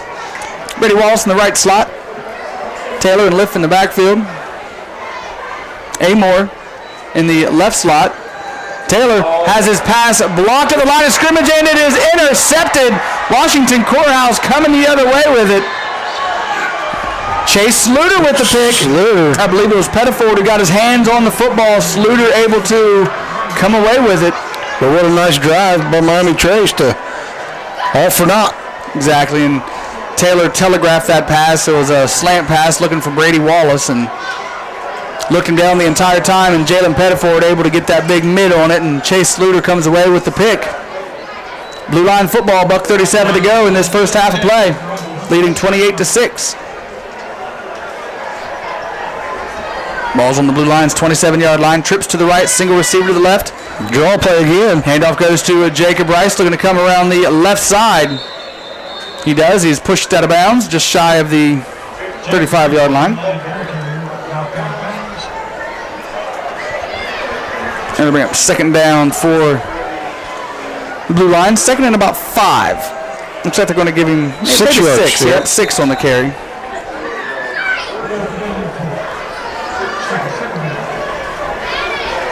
Jamison McCain and Burns split to the right with Eli Ruth. Eli Lynch to the left. Quick pitch out to Richie Burns at the 30-yard line, looking to cut it in. Burns hit, dropped at about the 38-yard line. Gain of 5. And right at the first down marker. And it is enough for a first down, so first and 10 for the Blue Lions, and it looks like somebody wants to talk about a timeout on the field. We're going to take it with them. 28-6. Washington Courthouse leads Miami Trace back in 60 seconds on Buckeye Country 105.5. And we're back at Tony's Welding and Fabrication Stadium on the campus of Miami Trace. The Blue Lions lead 28-6 with 1:17 to go. First down and 10. Dylan Stewart dropping back to pass, looking left. Throws across the middle. Richie Burns Jr.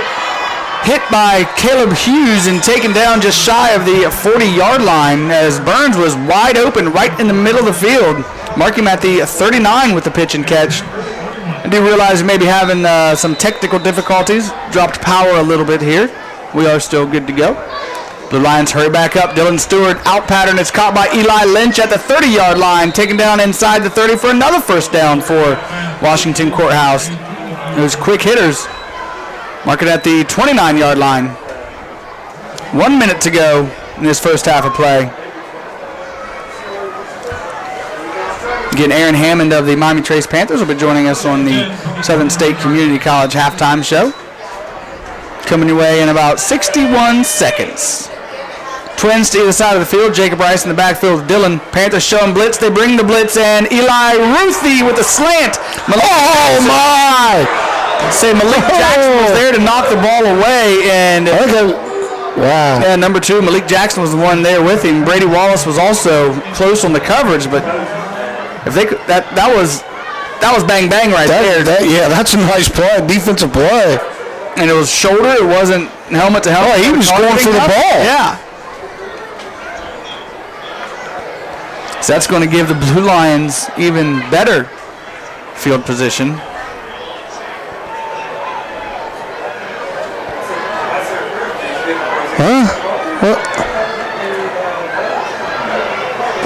No penalty? Offsetting penalties. Okay, I didn't see the penalty. I'm looking at the guy in the middle. He says offsetting. Look at this. We've got 4 wide receivers split to the right. Little diamond formation. Single receiver to the left. Dylan Stewart in the backfield all by himself. Dylan takes it. Rolls out to the left. Not much going. He just steps out of bounds. He steps out of bounds at about the 36-yard line. Just good coverage downfield. Definitely. So that brings up second down and long for Washington Courthouse with 53 seconds to go in this first half of play. They're going to say stepped out at the 35-yard line.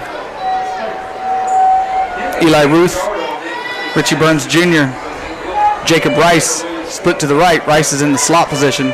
Twins to the left. 3-man front for Miami Trace. Dylan Stewart drop backs to pass. Pass is caught by Eli Lynch. 1 yard gain. Yeah, 1 yard gain. Is at the 34-yard line. 40 seconds to go in the half. And somebody called timeout. Washington Courthouse called a timeout. We're going to take a couple quick looks at some score updates instead of going to a break because we just have 40 seconds. At the half, Hillsborough leads McLean 36-6. That game's taking place down in Greenfield and can be heard on Hillsborough's own WSRW 101.5 FM, AM 1590, and worldwide on our free iHeartRadio app. Search WSRW. Last update we had from Jackson, all knotted at 14. Chillicothe trailed 14-7, but able to tie that ball game up. I believe that's at the half. That is at the half as well, and that Game is for the Frontier Athletic Conference Championship, and a playoff berth is on the line. And our score, 28-6. Scores this evening brought to you by Highland District Hospital. For up-to-the-minute score updates, be sure to go to our website at BuckeyeCountry105.com. Second and long for Washington Courthouse. Draw play to Jacob Rice coming around the left side. He gets to the 35-20. It's going to be called back or holding on the Blue Lions. This has been a penalty-riddled first half of play. I'm not even sure I want to get to the 140 total yards of penalties. That's what I wasn't sure if I wanted to get to or not, Steve. But after that holding penalty, it's going to push the Blue Lions back. If the game continues like this, and if Tim did go down to Jackson tonight, shouldn't have any worries about making it back in time for the scoreboard show. As this first half of play, taking about an hour and 15 minutes.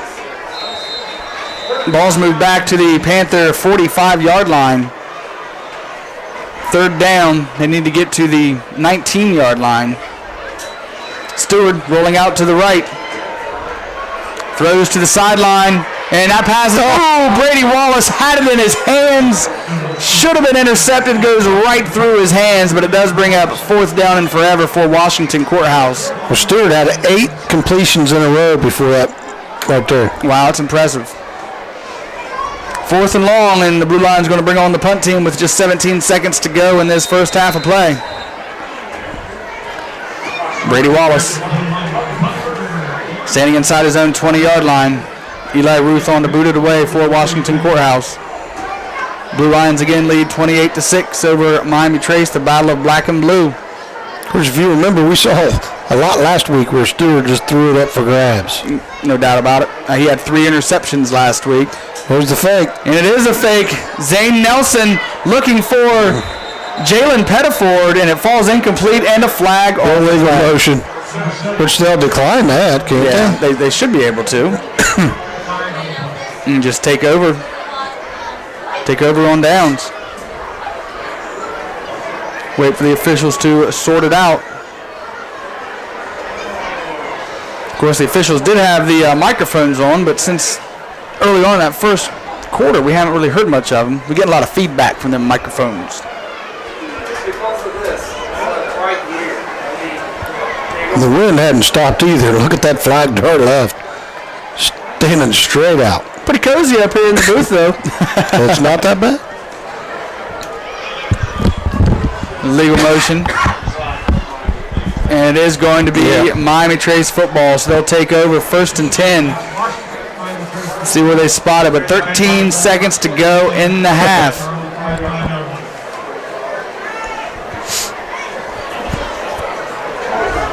So the ball will be at the Panther 45-yard line. So 55 yards to go in 13 seconds. As Coach Williams has the Panthers huddled up over there. It's not a timeout. Malik Jackson, Kobe Hughes, split to either side. Wallace, lift. Schweitzer on the field as well. Actually, Schweitzer exits the field. That's a penalty. Yeah. Broke the huddle with 12 men on the field. Single receiver to either side. Wallace out of the Wildcat. I don't know if they're waiting on the play clock to start or what's happening here. There it finally starts. Wallace takes the snap. Handoff goes to Malik Jackson coming around the left side. He's into midfield. He's into blue line territory and pushed out of bounds near the 40-yard line. Got enough for the first down. 6 seconds to go in the half. Panthers need to hurry it up. Nice little gainer. Malik Jackson's first carry of the evening. Mark him at the 39-yard line. Amore checks out. Schweitzer checks in, as does quarterback Tyler Taylor. This means they're probably going to try to go through the air, as they've got Hughes and Wallace split wide to the right. Maciochi and Schweitzer to the left. Taylor dropping back, looking right, throwing right for Brady Wallace, and just threw it up for grabs, and that ball could have been intercepted. It was just knocked down by The Blue Line defender, number 5, Colton Jackson, leaving 0.6 of a second remaining in this second quarter of play. Not much you can do here.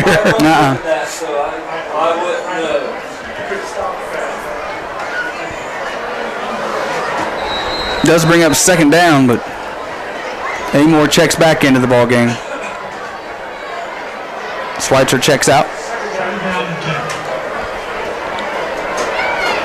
2nd and 10, but this will be the final play of the half. Amore and Hughes split wide to the right. Wallace in the backfield. Quick pitch to Wallace. Wallace takes it around the right side, trying to bounce it outside, and Jalen Pettiford. Jalen Pettiford along with Caleb Rice come up to make the stop for no gain, and that's how the first half of play will end. Washington Courthouse 28, Miami Trace 6. And I'd like to welcome you to the Southern State Community College halftime show. Aaron Hammond, athletic director for the Miami Trace Panthers, will be joining us in 2 minutes on Buckeye Country 105.5.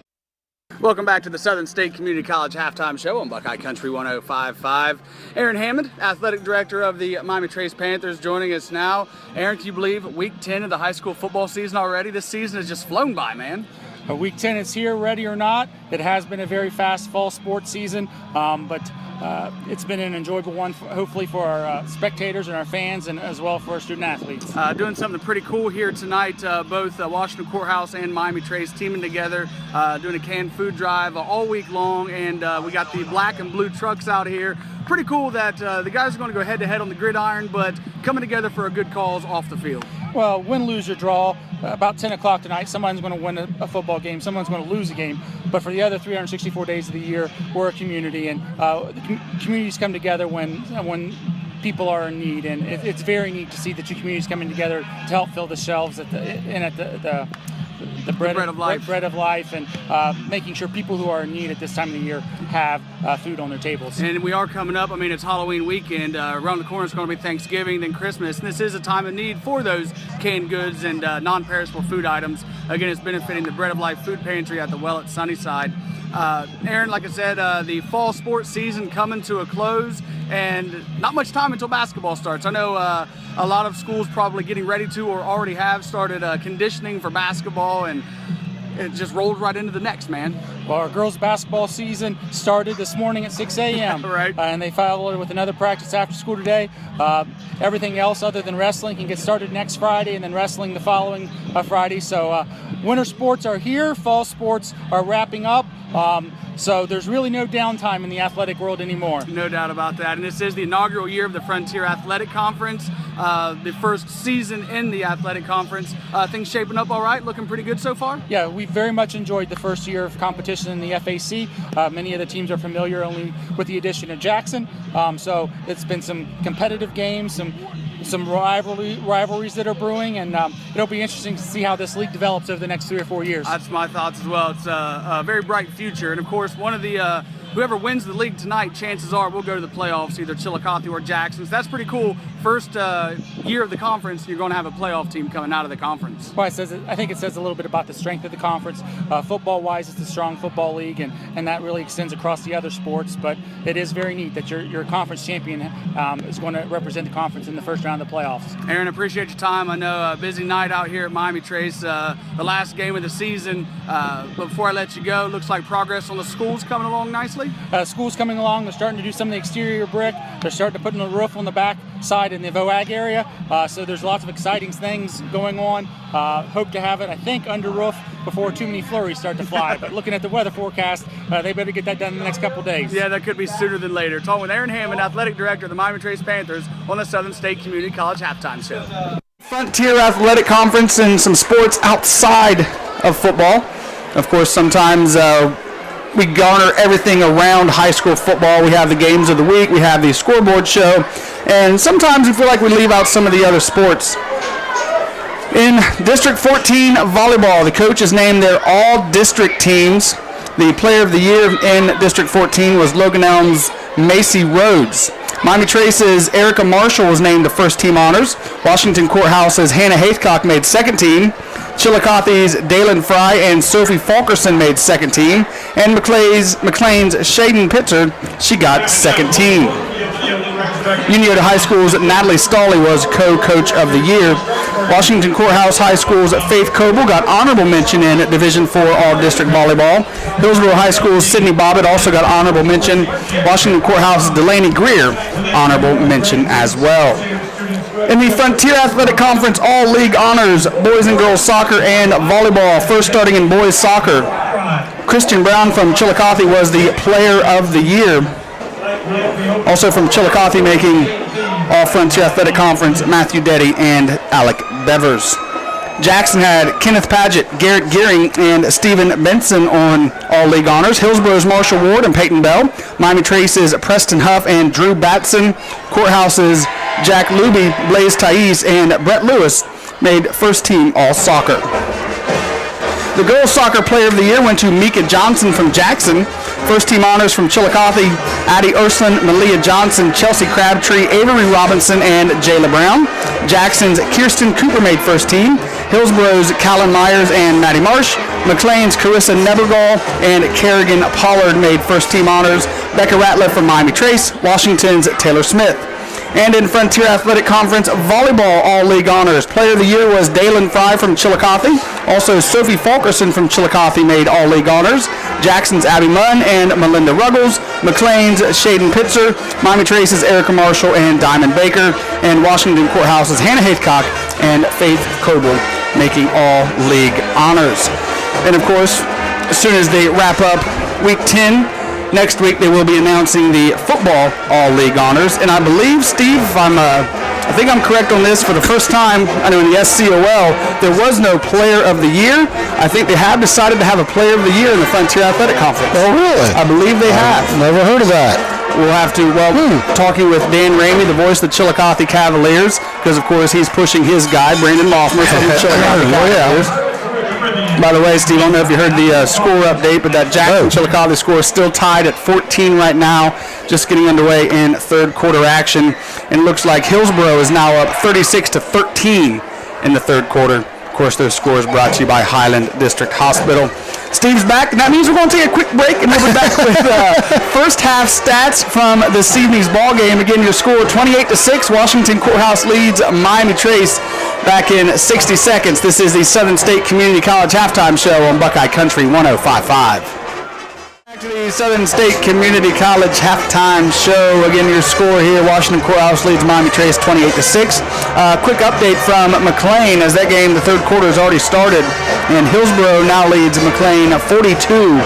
The Hillsborough Indians, quite a turnaround this year. They ended last year strong with a couple wins. I think they went back-to-back wins to end the season. Started off winning their first couple games and looking pretty good so far. Well, this is the end of the season, but they looked good this year and continued to improve. Oh, I'd like to know, this has got to be one of their best seasons in a long time. And they've got a host of running backs that they rely on. Yeah. Now, they don't do much through the air. Last week they did against Miami Trace because Miami Trace just stacked the box on them. So they left the receivers pretty well wide open. But I think they had no problem throwing the ball. Right, yeah. they had a couple of easy throw and catches to go along with those 11 touchdowns they scored last week. But Steve, this game started off, of course, it's been pretty well all Washington Courthouse. Oh, yeah. Neither team really is getting any momentum going because each time they do, there's a 15-yard penalty that brings them back the other way. But Miami Trace able to move the ball a little bit there late in the second half, and of course Tyler Taylor was intercepted. The ball tipped at the line of scrimmage, but for the most part they didn't get any offense going until late in that first half of play. Yeah, they didn't. I mean, in the second quarter, I think they took the ball over 5-minute mark and ran 10 plays. So, I mean, they were going down there, but they couldn't do nothing with it. Kind of the same thing we talked about all year with the Panthers. It's just consistency. You know, they'll couple good plays and then shoot themselves in the foot and we go back a couple more. And it's just putting that four full quarters together. It can be easier said than done. And they can put the drives together, but just not all the way through. Yeah, and you know, with these penalties, that hurts the team, that hurts the coaches. If they are really penalties, I've seen a couple, but haven't seen a lot of them. But they've all been big ones, except for one illegal procedure, which was declined by Miami Trace against Blue Lions there at the end of the first half. Well, let's go ahead and get into some of these first half stats. Anxious to hear the Blue Lions because I know halfway through the second quarter the numbers are starting to climb. Well, then I'll make you wait. I'll start with Miami Trace. As Brady Wallace has 9 carries for 51 yards. Tyler Taylor, 5 carries for 11, and Jackson has 1 for 16. They've got 79 total rushing yards. And here you go. You can figure out the total yardage here pretty soon. As Tyler Taylor is 4 of 13 passing for 48 yards with 1 interception. But Kobe Hughes has 3 of those catches for 31 yards. Schweitzer has 1 for 17. They've got 6 first downs, which 4 of them came in that last drive. Been penalized 5 times for 75 yards and 2 turnovers in that first half of play. Total yardage, 127. Now, what you've been waiting on, Bryce. The Blue Lions have 137 yards rushing. Jacob Rice, 11 carries, 112 yards. Dylan Stewart, 5 carries for 25 yards. In the passing department, Dylan Stewart, 13 out of 19 for 179 yards and 2 touchdown passes. Eli Ruth catching 6 of those for 100 and 2 touchdowns. Richard Burns has 3 for 53. Eli Lynch has 3 for 24. They have 12 first downs, been penalized 6 times for 65 yards. No turnovers on the night for the Blue Lions so far. Total yards, 316 in that first half of play. That's a lot of yardage for that first half of play. And the Blue Lions' Achilles heel last week against the Chillicothe Cavaliers were those 7 turnovers, 3 interceptions, 3 lost fumbles, and then the onside kick. And they've been able to clean things up a little bit, which, of course, were the Doug Green Motors keys to the ball game. But the Miami Trace Panthers, Steve, they come out. Washington Courthouse will get the ball first, but this is the last half of the final game of the season. You know they want to come out. They want to try to save face a little bit and get some points on the board and make some sort of comeback against these Washington Cross Blue Lions, because this will end up being, if Washington Cross wins, back-to-back years the Blue Lions picked up the win in this battle of black and blue. Yeah, and it's 28-6 here at the half. Miami Trace would like to try to get back in it to make it look like a good game, which it ain't been bad. It's just Miami Trace just hadn't been able to get the ball moving, but the Blue Lion offense has. We have seen if you can get the pressure on Dylan Stewart, he may have a tendency just to kind of throw it up for grabs. We saw it last week against Chillicothe. We saw it earlier this year against London. So if they can get the pressure on, maybe force a couple turnovers and try to get back into this game one way or another. Yeah, that's defensively, they have got to step it up. Miami Trace does, because they can't stop this Blue Lion offense. Well, a lot of teams have had difficulty with the Blue Lion offense. Dylan Stewart, and we talked about just the above-average wide receivers they have, and Jacob Rice.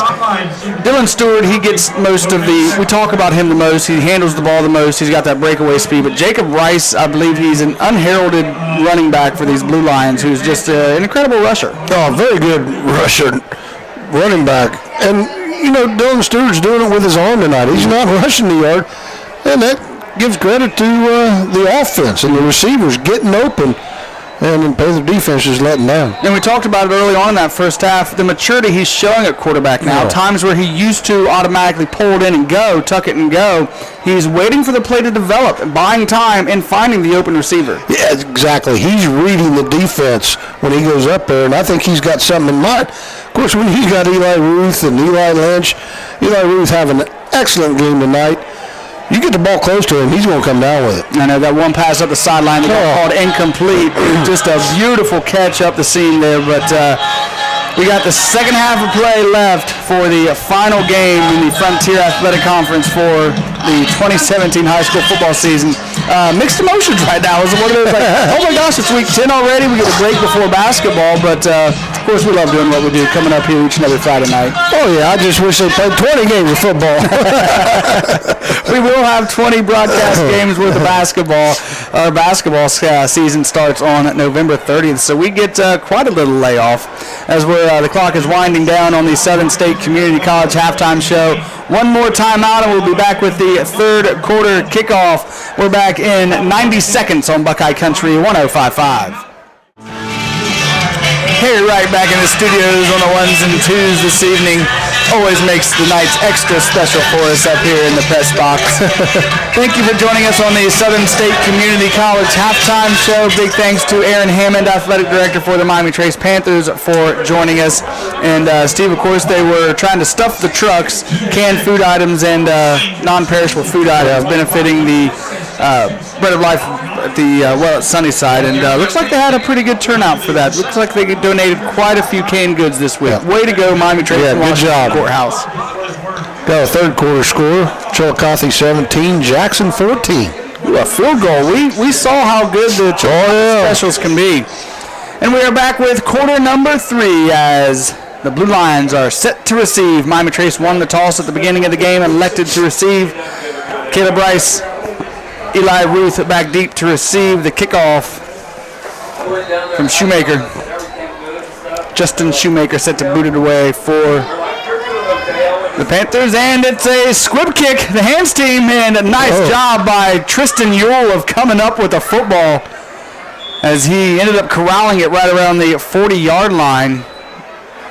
May have gotten a yard or two off of it. See where the official spot's going to be. 42-yard line.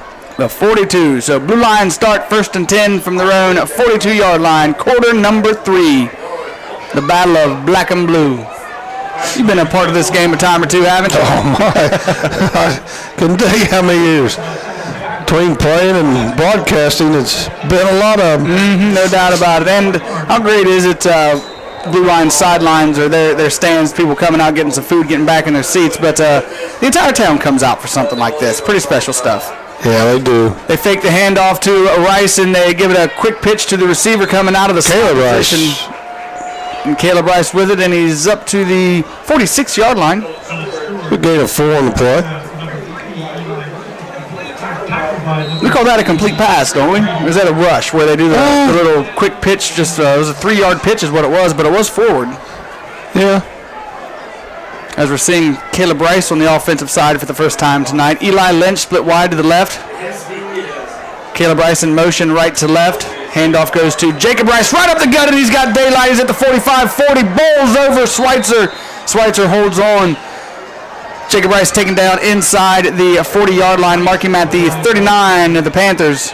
Good enough for a first down and then some. Yeah, 15-yard pickup. Just nice hard running by the Lions senior. And a nice hole by that offensive line. No doubt about it. The offensive line, they don't get enough credit. They're big, they're strong, they're fast, and they can open holes for the skill position players coming up behind them.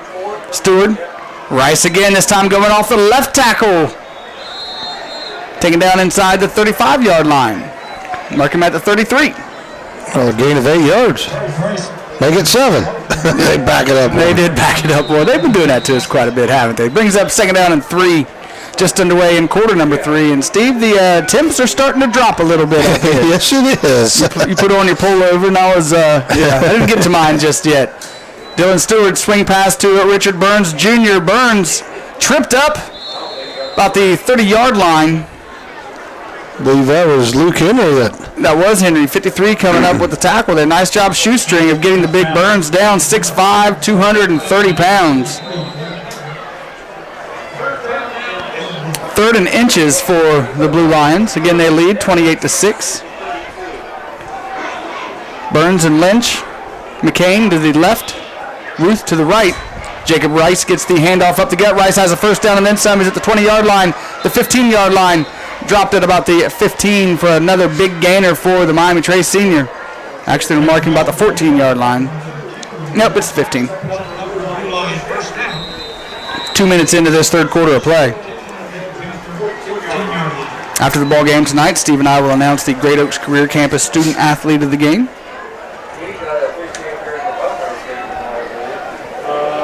First and 10, and the ball's on the 15-yard line. Jacob Rice again going up the gut. This time he's met and dropped at the line of scrimmage. Maybe even a loss on the play. Yeah, he's going to lose a yard on that. That was Amor coming up with the stick for Miami Trace. Amor read that one like a book, came up, filled the hole, made the play. Dropped him for a loss, bringing up 2nd down and 11 now for the Blue Lions.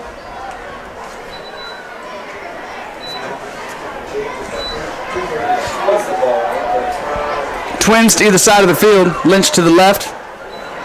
Burns in motion right to left for Washington Courthouse. Joins McCain, who's in the left slot. Eli Ruth ball by himself, and Eli Ruth gets the pass thrown to him, and Dylan Stewart, little not on the same page there. Trying for the end zone. He didn't even get close to the end zone. Right, pass sails incomplete. Threw it behind Ruth, so Ruth went left. The pass went right. 3rd down and 11 now for the Blue Lions. Jackson answered with a field goal, 17-all. That's one heck of a ball game down there in Jackson, Ohio this evening. Our very own Dan Ramey has the call on News Radio WBEX and worldwide on iHeartRadio. Search WBEX. Stewart, 3rd and 11, dropping back, rolling to the right. Looks like he's going to have to keep it himself. He's dangerous when he's out of the pocket. He's got the 1st down into the end zone. Touchdown, Dylan Stewart. Virtually goes untouched to the house for 6 more points for Washington Courthouse. Make it 34-6. Looks like the Panther defensive backs just gave up. Why should we try to catch him? So I'm looking over here. There's something on the field. I thought it was a flag at first, but that's just paper. It's paper. Little breezy out here in Fayette County this evening. But a nice scamper by Dylan Stewart. But that's again, it's one of those situations. Everybody was covered downfield, and Stewart just made something out of nothing and was able to take it to the house for 6. And they're going to go for 2. Stewart fakes the handoff. Nothing doing. Comes back to the left-hand side looking for Eli Lynch. Eli Lynch in the corner of the end zone. Touchdown. 2-point conversion is good. We already had the touchdown. 36-6. 30-point lead for Washington Courthouse after they go for 2. You think they went for 2 just to get that 30-point lead? It's very possible. Because they didn't need to. No doubt. They definitely did not need to. But at the 9-minute mark, 36-6, Courthouse scores on their opening drive of quarter number 3. Back in 30 seconds on Buckeye Country 105.5. Well, that scoring drive by the Blue Lions, 7 plays, 58 yards, taking 2 minutes and 55 seconds off the clock. Stewart on a 16-yard run. Extra point good. 36-6. Blue Lions with the lead. And Bim set to boot it away for Washington Courthouse. Brady Wallace. Jackson back deep to receive, and they're not even going to attempt it again. Just a squib kick that's going to go out of bounds. Hopefully. I was beginning to wonder if it was. It does end up sailing out of bounds. Took a while for it, too, and everybody for the Panthers kind of stayed away. I think they forgot that is a live ball. So Miami Trace will start off on their own 35-yard line. 8:35 to go in quarter number 3. You're listening to WCHO FM, Buckeye Country 105.5 out of Washington Courthouse. I'm Bryce. He's Steve. This is the Buckeye Country 105.5 Friday night game of the week. The final high school football game of the season for the 2017 year. For the Blue Lions and Miami Trace. Of course. Either Jackson or Chillicothe, one of those two teams, their seasons will continue. The winner, it's like a winner-take-all down there in Jackson tonight. Brady Wallace starts off in the Wildcat position to start off quarter number 3 for Miami Trace. Wallace, handoff goes up the gut, not much doing. Hit at the line of scrimmage. Looks like running back was able to, that was Josh Liff, able to get back to the line of scrimmage. So 2nd down and 10. Express our appreciation for our bronze scoreboard sponsors, WCR. The Financial Group. Speaker's a little louder than they've ever been. Yeah, it is. Green Motors and Hartley Oil. 2nd down and 10 for the Panthers. Ball's on the 35-yard line. 5-man front. Blue Lions showing blitz. Here comes Sluter.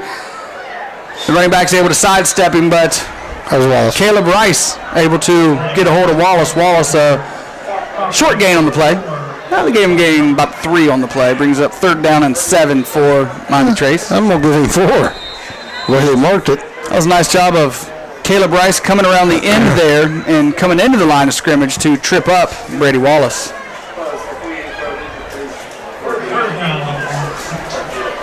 So we'll call it 3rd down and 6. Hillsborough 48-13 over McLean, start of the 4th quarter. Of course, it's the Rotary Bowl, the Rotary game down there. And poor Harry Jamestown Greenview 35, Madison Plains nothing in the third quarter. 3rd and 6. Wallace on the keeper going up the gut, not much doing.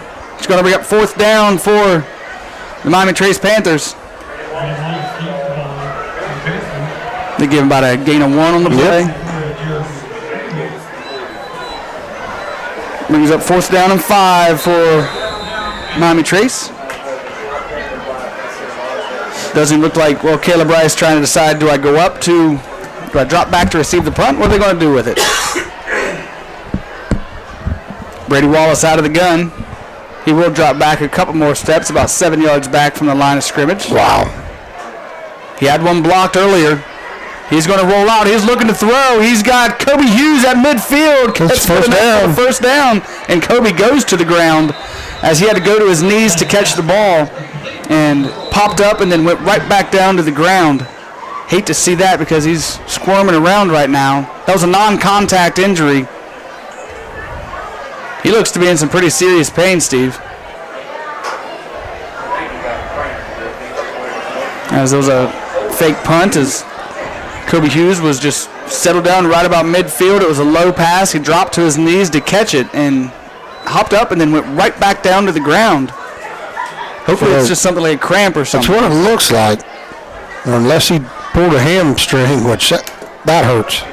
Or even, cleats get stuck in and turn an ankle, do something to your knee. But we've got an official's timeout on the field right now. It's 36-6. Washington Courthouse leads Miami Trace. Looks like Hughes is going to be able to get up on his own, so we're not going to worry about taking a break here. It was right here on the Panther sidelines. He's limping pretty good, but he is able to come off on his own 2 feet right now. London getting beat by Whitehall, 22-14, start of the fourth quarter. Anxious to hear KJ Price's stat. Yeah. We saw him, what was that, week 3 of the season, I believe? 2 or 3. He went for almost 500 yards rushing, I think, in that one single game. 55-13 now. Hillsborough leads McLean. Hillsborough starting to put the pedal to the metal down there in Greenfield. 1st and 10 after the fake punt. The ball is at midfield. Tyler Taylor has checked back into the ball game at quarterback. Brady Wallace in the left slot. Trips to the right, trips to the left, single receiver to the right, and they try a swing pass to Brady Wallace, and Taylor overshoots him. That was intended for Schweitzer. Oh, was it? Yeah. That was intended for Schweitzer. 2nd down and 10. Zane Nelson was on the coverage. Zane Nelson, he's a ball hawk in that defensive back. He is. He has been all year. We've seen him pick off quite a few passes. So I'm catch a couple on the offensive side, too. Most of the season, the Blue Lions have done that double platoon where their players only go one way, but we've seen Nelson and Caleb Rice. And Dylan Stewart play defense. Seen them both go both ways a little bit. Taylor out of the gun, getting the balls out midfield. Here comes Sluter with the blitz.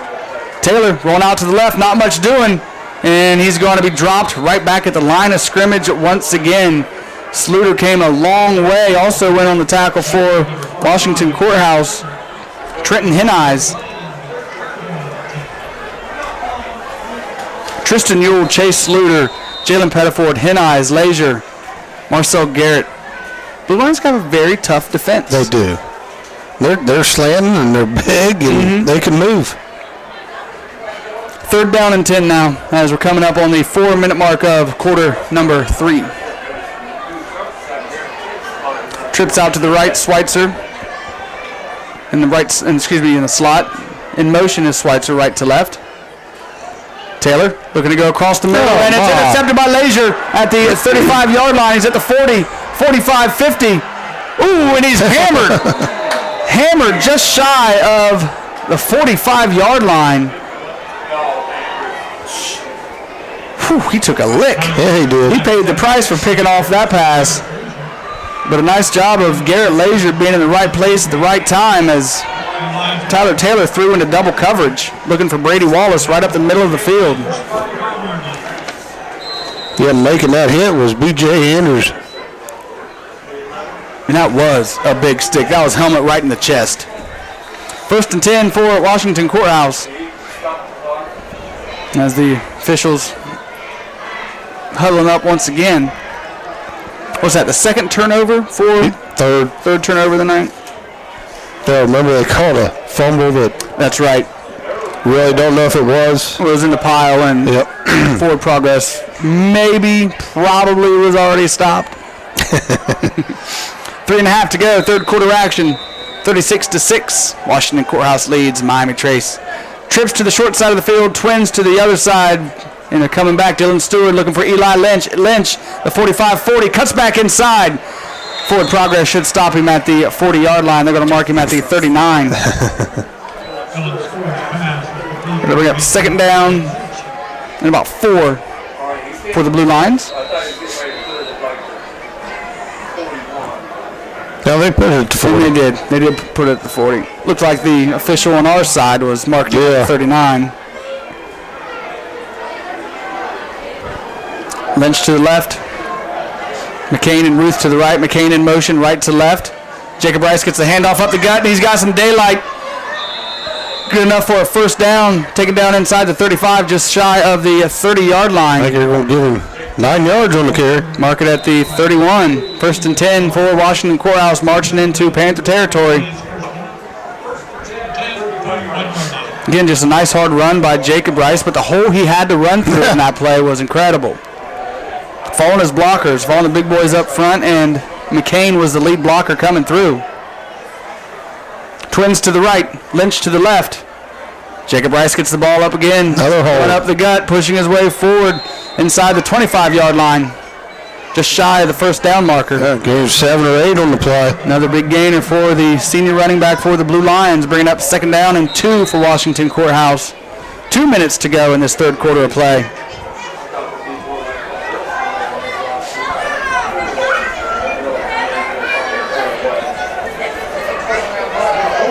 Jacob to the left of Stewart. Ruth, the lone receiver, to the right. Trips to the left with McCain in the left slot. Stewart looking for Ruth. Little stop and go. Ruth, the diving catch. See if he came down with a complete pass. Nice try by Eli Ruth. Schweitzer was on good coverage, yeah, but I thought Eli Ruth came down with it. Looked like it was clear on the opposite side of the field, so he couldn't see him come down. But I think every time they throw it to him, we expect Ruth to come down with the catch. Yeah. Because 99% of the time he does. Definitely. Brings up third down and 2. Ball's on the 23-yard line. Caleb Rice in motion, left to right, stops in the backfield. Set up with his brother Jacob. And looking for Eli Lynch. Lynch with the catch at the 10-yard line. Dylan Stewart, a bit of a floater right there. It wasn't the most crisp pass, but still good enough. Eli Lynch was able to come back for the football. Good enough for the first and then some. Bring up first and goal from the 10-yard line for Washington Courthouse. That may be the final play of the third quarter. Yeah, they don't, because the 25-second clock didn't run because of the continuous clock. I guess we haven't even mentioned the continuous clock. Yep. They are up by 30 points, and they are going to try to get one more away. And they do. It's a little swing pass over to Caleb Rice, caught at the 15-yard line and taken down. Is that Brady Walls? Yep. Walls coming up with the stick as Caleb was taken down at about the 18-yard line. And that'll do it for quarter number 3. We got one more to go. The 2017 high school football season. Washington Courthouse leads Miami Trace 36-6 back in 60 seconds on Buckeye Country 105.5. And we're back with the start of quarter number 4. 12 minutes to go. They're doing a little ceremony on the field right now. Honoring has to do with the can drive, I believe. What is it? Oh, because they have the Blue Line mascot and the Panther mascot. And the Blue Lines win. You know who wins? Fayette County wins. Fayette County wins, exactly. The Bread of Life well at Sunnyside is who is benefiting from the canned good drive that they did this week. Canned goods and non-perishable food items. And it was, 2 weeks ago we were over here, and Mr. Liff, Josh Liff's dad, had brought it up to us about wanting to do something, and man, what a nice job they did. Yep. Congratulations, Fayette County. You should be proud of yourself, especially this time of year, moving into the holidays, helping out those a little less fortunate. Dylan Stewart looking for Richie Burns Jr. in the end zone. And then complete, but they're going to call pass interference. Schweitzer just turned around and looked, and Richard ran into him. You're right. He just turned around, found the football, didn't have his arms up, and Burns just tried to go over top of him. And they're going to call Schweitzer for the pass interference. See if they talk it over and wave it off. I doubt they will, but take a quick look at our Highland District Hospital scoreboard. Chillicothe has retaken the lead over Jackson, and it is pass interference on Schweitzer. But Chillicothe now leads 24-17. Hillsborough up on McLean at 55-13. Our score here 36-6. As we have that continuous clock as it continues to wind, even as they're marking off the penalty. 9-yard penalty. Half the distance to go. Down inside the 10, mark it at the 9. Second down. Low snap. Dylan Stewart able to pick it up off the deck. Stewart rolling out. There's Richard wide open. Richie. Oh, he dropped the football. He must have heard Malik Jackson's footsteps because Richie Burns Jr. could not have been more wide open. Maybe he was thinking about a touchdown dance. Oh, yeah, because there was nobody around him within 5 yards. It looked like it was in his hands. He tried to pull it in, and it kind of skid about 7 yards away from him. But third down from the 9-yard line. You're listening to WCHO FM, Buckeye Country 105.5 out of Washington Courthouse. This is the Buckeye Country 105.5 Friday night game of the week. Dylan Stewart hands off to Jacob Rice going off tackle. Nice job of following his blockers. He did go to the ground, though. Went to a knee, but popped up real quick, hoping nobody would see. But should be marked down at the 6-yard line. Brings up fourth down for Washington Courthouse. And they marked him at the 5. Fourth and goal from the 5. See if they bring on Jordan Bim for the field goal. They're just going to go ahead and try to go for the TD. Yeah, they're going for it. Definitely. That clock continues to wind, coming up on 9.5 minutes. Trips to the left. McCain, Ruth, and Burns. Lynch and Burns. Ruth is to the right. Stewart rolling out to the left. Comes back to the right. Dances around, and he goes down. Blue Lions going to turn it over on downs. Nice job on the defensive side. 53 right there coming up with the big stick. Luke Henry not allowing Dylan Stewart to break anything free. So turnover on downs for Washington Courthouse. Miami Trace will get the football inside their own 10-yard line to start this drive. Again, we do have a continuous clock due to the 30-point margin, 36-6. Boy, I keep hearing whistles. I don't see the ref blowing any. Maybe we got him in the stands beneath us. 61-13 now, Hillsborough. Hillsborough scores fast. Won the chain game. I wondered. I looked down here. The chain gang wasn't on this side of the field. They were setting up shop clear down on the opposite end zone. It's like, come on, fellas. We need you on the other end. Now they got to do a 100-yard. Well, we're not going to call that a sprint. We'll call it a light jog, but... wait till I talk to them guys at work Monday. Be like, hey, you guys made the show Friday night. First and 10 from the 9-yard line for the Miami Trace Panthers. Single receiver to the right is Hughes, twins to the left. Taylor, quick pitch out to Brady Wallace. Wallace at the 10-yard line, the 15-yard line, bowls his way to the 20-yard line. Jalen Pettiford on with the stop. Yeah, he carries Pettiford for 3 or 4 yards. And Zane Nelson as well. Nice gainer by the senior running back. Brady Wallace, what did you say before the game? He was up 11:63, I believe. He's well over 12. The win-loss record may not be what, of course, Miami Trace would have hoped for, but Brady Wallace had one heck of a senior season. He sure did. Twins to the right, 2 men in the backfield. Taylor coming to the left this time. Wallace with the pitch, and Wallace is hammered down, but not before he's able to give him a gain a yard. Yeah, but gain of 1 on the play. Tristan Ewell with the tackle. Ewell came flying in, and then a nice show of sportsmanship as him and Wallace got up, kind of gave each other a bit of a high five, a bit of a handshake there. It's raining out there, Bryce. I see umbrellas up.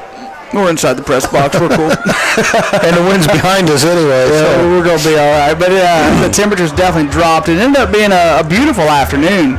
Couldn't ask for nicer weather at the kickoff. A little breezy. Twins to either side.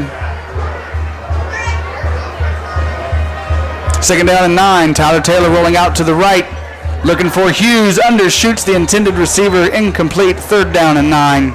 Well, good to see Kobe Hughes back out there, though, after that little injury that he had. Maybe it was just a cramp. Because the way he popped up and then went right back down, it was kind of scary to see. Chillicothe, 31-17 over Jackson. Wow. Let's say how much time's left in that one? Nope.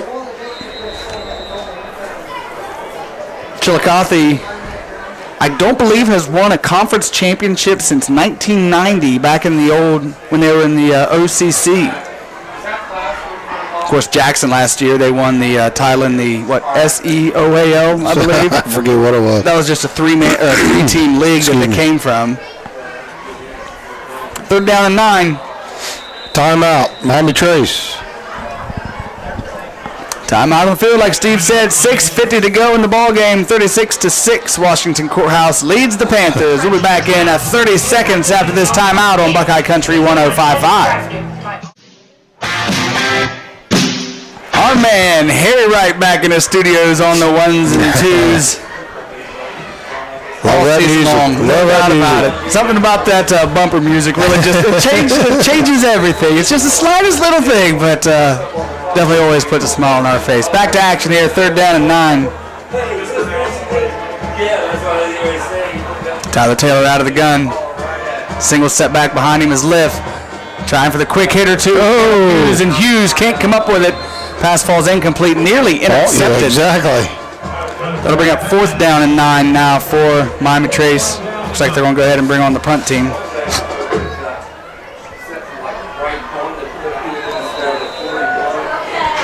Buckeyes back in action tomorrow, asking for a blackout at Ohio Stadium. Penn State comes to town. Both teams undefeated in league play. Penn State undefeated overall, number 2 in the nation. Should be a good one tomorrow afternoon. You can check the broadcast start beginning at 2 p.m. on Oldies 1250 and Hillsboro's own WSRW. Wallace, a quick kick, and Marcel Garrett almost got his hands on it. Takes a blue line bounce, hit at the 45-yard line of Miami Trace, and bounced back inside the 45. So first and 10 for Washington Courthouse as they turn the ball over on downs their last possession. Yeah, we was talking at work about wondering why Kirk Herbstreit's not doing the ball game. Then we realized it's on Fox. Right, it's a Fox game.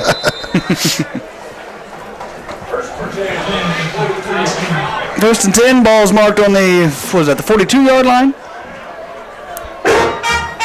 Somewhere on there. Yep, 42. And a whole bunch of movement up front. There were confusion by the boys up front for Washington Courthouse. So instead of first and 10, it's got to be first and longer. The band's still here. Yeah. First and 15 for Washington Courthouse. Ball's moved to the 47-yard line. He said the 52-yard line. Hey, I've made that mistake once or twice in my broadcast career as well. Jacob Rice gets the handoff up the gut. Oh, my. Stuck and driven backwards. Big hit by Brady Wallace. Lower the boom.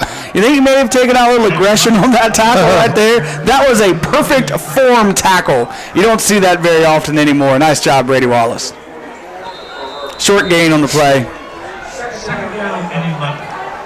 Gain about 3 on that one. 4. Gain of 4.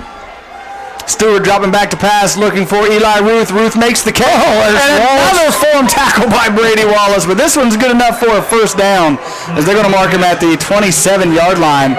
Just a deep slant pattern by Eli Ruth. Brady Wallace playing center field and just came up and stuck him as soon as his feet touched the ground.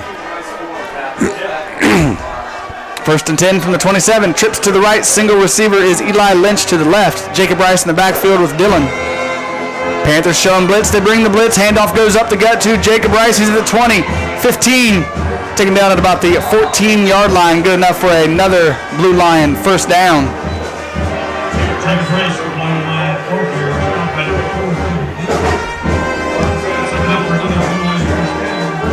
1st and 10, Washington Courthouse. Again, be sure to stick around after the ball game tonight for the Friday Night Live scoreboard show. Tim Skaggs and Harry Wright, Oscar Allen hanging out as well this evening, collecting scores, bringing you up to date with all the scores from around the area, as well as coach interviews. Ball's marked on the 13-yard line. Eli Ruth to the right, Lynch and Burns to the left. They throw the slant to Ruth, and the pass is caught at the 8-yard line. Falls forward. See where the mark is, right around the 6-yard line. Schweitzer in on the tackle for Miami Trace. In between the 6 and the 7-yard line. We'll call it second down and the long 3 for the Blue Lions as we're under 3 minutes to go in the contest. 36-6. Washington Courthouse leads, looking for back-to-back victories over the Miami Trace Panthers in the Battle of Black and Blue. Stewart hands it off to Rice. Rice bounces it outside, and he's able to get into the end zone for a touchdown. Washington Courthouse. Another Jacob Rice rushing TD. Make it 42-6 now with the PAT to come. Yeah, I don't keep them drives when we got running clock because don't know exactly how much time it took. But when that clock doesn't stop, that is one of the bad things about the continuous clock. Speaking of the continuous clock. Oh, yes, I heard you mention that today. When we get into a basketball season, into tournaments, second half play in high school tournament basketball, if a team is up by 35 points or more, basketball will now have a continuous clock. And Bim's PAT is good, and he's hit deep in the backfield, no flag on the play. But make it 43-6, 2:38 remaining in the ball game. Back in 30 seconds with the ensuing kickoff on Buckeye Country 105.5. Long way, had to turn things around, and it wasn't just Washington Courthouse; it was both teams. You know, both teams set up on the wrong side of the field. Yeah. It wasn't like one team said, "Hey, you guys belong over there," right? Well, Trace came out first and went to the wrong side, so the Blue Lions just did the same thing. Again, after that touchdown, Jacob Rice able to run it in. Jacob Rice having himself a ball game tonight on the ground, doing picking up quite a few yards, quite a few touchdowns as well. Yep. Well, Courthouse's band took off, didn't they? They sure did. I see a couple of them over there, but do we see a Blue Line bus? Do they take a bus over here? How would they go about doing that? Yeah. It is, 2 miles away from their school. Clock is running. We're coming up on 2 minutes to go. Bim kicks it off, and Brady Wallace gets to that. Malik Jackson at the 15-yard line. And he's still on his feet. Nice job of getting away. Malik Jackson's got some daylight. He's in midfield at 45-40. He's got the kicker to beat. Cuts back across to midfield at 20, 15, 10, 5. Can he make it into the end zone? He does. Malik Jackson. Wow, what a run. Goodness gracious. He almost muffed the ball from the jump. It hit the ground. He's able to corral it in, went up the right side, and was able to break free, cut across the middle of the field, and then it was just a foot race to the end zone. Only the kicker to beat. Jordan Bim caught him as he was crossing the goal line. Touchdown. Miami Trace, as both of their touchdowns have come on the kickoff return. And Malik Jackson, one of them seniors, so that made him happy. That's a good memory to take. Yes. Your final game. Yeah, we lost the game, but man, I made one heck of a run. Heck yeah, outran everybody. And when you got that foot race to the end zone like that, and after going 90 yards like that, I mean, you got to be sucking some wind anyways. It's like, keep going, keep going. Looks like Miami Trace going to try to go for 2. Tyler Taylor out of the gun, lifting the backfield along with him. Brady Wallace in the right slot. Kobe Hughes split wide to the right. And they're looking for Wallace on the out pattern, and Wallace makes the catch, but he's hit by actually incomplete passes. Caleb Rice was right there. As soon as he made the catch, he was on top of him to make it incomplete. Okay, here we go. College score. Okay. Boston College, 21. Florida State, nothing. Wow. Jackson has turned the ball over on downs. Chillicothe, 31. Over Jackson, 17, under a minute to go. Looks like Chillicothe is going to be the first ever Frontier Athletic Conference champions, punching their ticket into the playoffs. Of course, the numbers have to fall, but I'm sure with the points they'll get from Jackson. I've got the OHSAA results around here somewhere, the standings. I got a whole mess of stuff over here, but Congratulations, Chillicothe Cavaliers, and of course, a final from Greenfield. Hillsborough beat the McLean Tigers 61-13. Last week they put up 76. This week 61 out of Hillsborough. Congratulations. They do the majority of their damage on the ground. Coming into tonight, Jackson was ranked 7th in Division III, Region 11. Chillicothe was ranked 9th in Division II, Region 8. They take the top 8 teams from each region, so hopefully with the points Chillicothe gets from the Jackson victory, that will push them into the playoffs. Tays Valley also on the outside looking in right now. They're ranked number 10, D2, Region 8. There's the kick. It's going to be caught at the 20-yard line by the blue line return man, and he's up past the 35-yard line. That's Caleb Rice with the return. 90 seconds to go in the ball game. I'm sure Tim and Harry will give you a better rundown of the OHSAA standings once we get to the scoreboard show this evening. You know Tim will.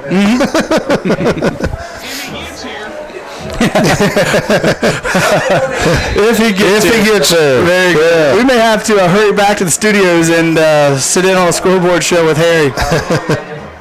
Even though we know Harry could take care of things on his own, but always nice to provide some help. We got some clean jerseys on the field for Washington Courthouse.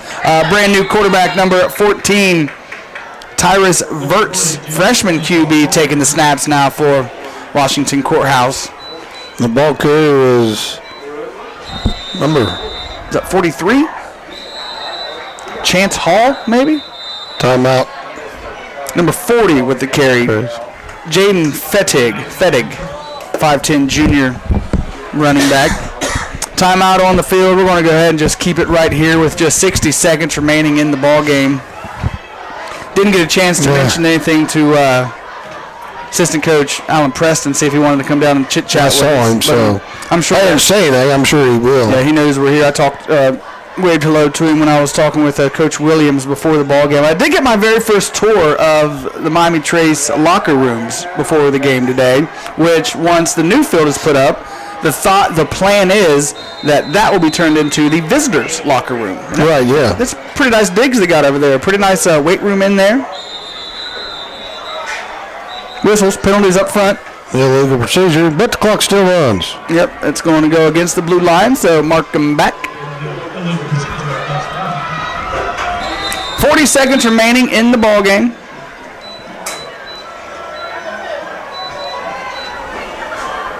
Handoff goes to number 40, Fettig once again. He's at the 40-yard line, pushes it out of bounds inside the 45. And that may do it for the 2017 high school football season for both the Blue Lions and the Panthers. Yep, they're going to call it. 43-12, Washington Courthouse defeats Miami Trace in the Battle of Black and Blue. Back-to-back years for Washington Courthouse over Miami Trace in this contest. Steve and I are back here in a couple of minutes with full game stats and, of course, the Great Oaks Career Campus Player of the Game, and hopefully Coach Alan Preston will be joining us as well. Back after this timeout on Buckeye Country 105.5. Welcome back to Miami Trace's Tony's Welding and Fabrication Stadium, where the Washington Courthouse Blue Lions pick up a 43-12 victory over the Miami Trace Panthers. Assistant Coach Preston joining us now. Coach, as always, appreciate you coming up, joining us. No problem. The season wasn't, I'm sure, what was anticipated going into the year. We talk each week or every other week as I see you about the bright spots, the progress that's being made. This game tonight, rivalry game, and coming out on the wrong end of it this evening. Yeah, we did. We had a great week of practice. It was Courthouse week. If you play at Miami Trace Old Courthouse, this is the game that you always pencil on the calendar. We just didn't have it tonight. You got to give your hats off to Coach Williamson and his staff, and these players. It's a good football team. They're definitely a better football team than their record indicates. The Stewart kid, he's dynamic. I believe he might have been hurt tonight because he didn't run the ball that well. Well, I shouldn't say well. He didn't run the ball that much. That often, yeah. Yeah. So usually he does that counter tray. He trips to one side and he'll counter tray it to the other, and he's off. He's real exciting to watch. So we didn't get to see a whole lot of that. But the Rice kid ran the ball extremely well. When the Burns kid caught the ball well, so did a couple other ones. And sometimes another team's just better. Right. And that's what I'm saying. I'm going to give credit where credit's due. And Coach Williamson did a nice job with this team this year. And we're going to get working hard in the off season. It's great to. You hate to see those seniors, go out there. There wasn't that many of them this year. Last year, I believe they had like 22 seniors. This year, we had 6 or 7, the expectations we didn't meet those, but it was a brand new system, offensively and defensively, and we're proud because a lot of times nowadays that these kids get down and they'll just quit. Right. And it was exciting and to see that they didn't quit, and that's Miami Trace football. We had a lot of kids out here tonight watching the game with the little kids following our kids out, and I'm assuming the same with Washington Courthouse. So I know with some people bad-mouthing football here lately, but Fayette County football is here to stay, and you could see that tonight, even with the cold weather.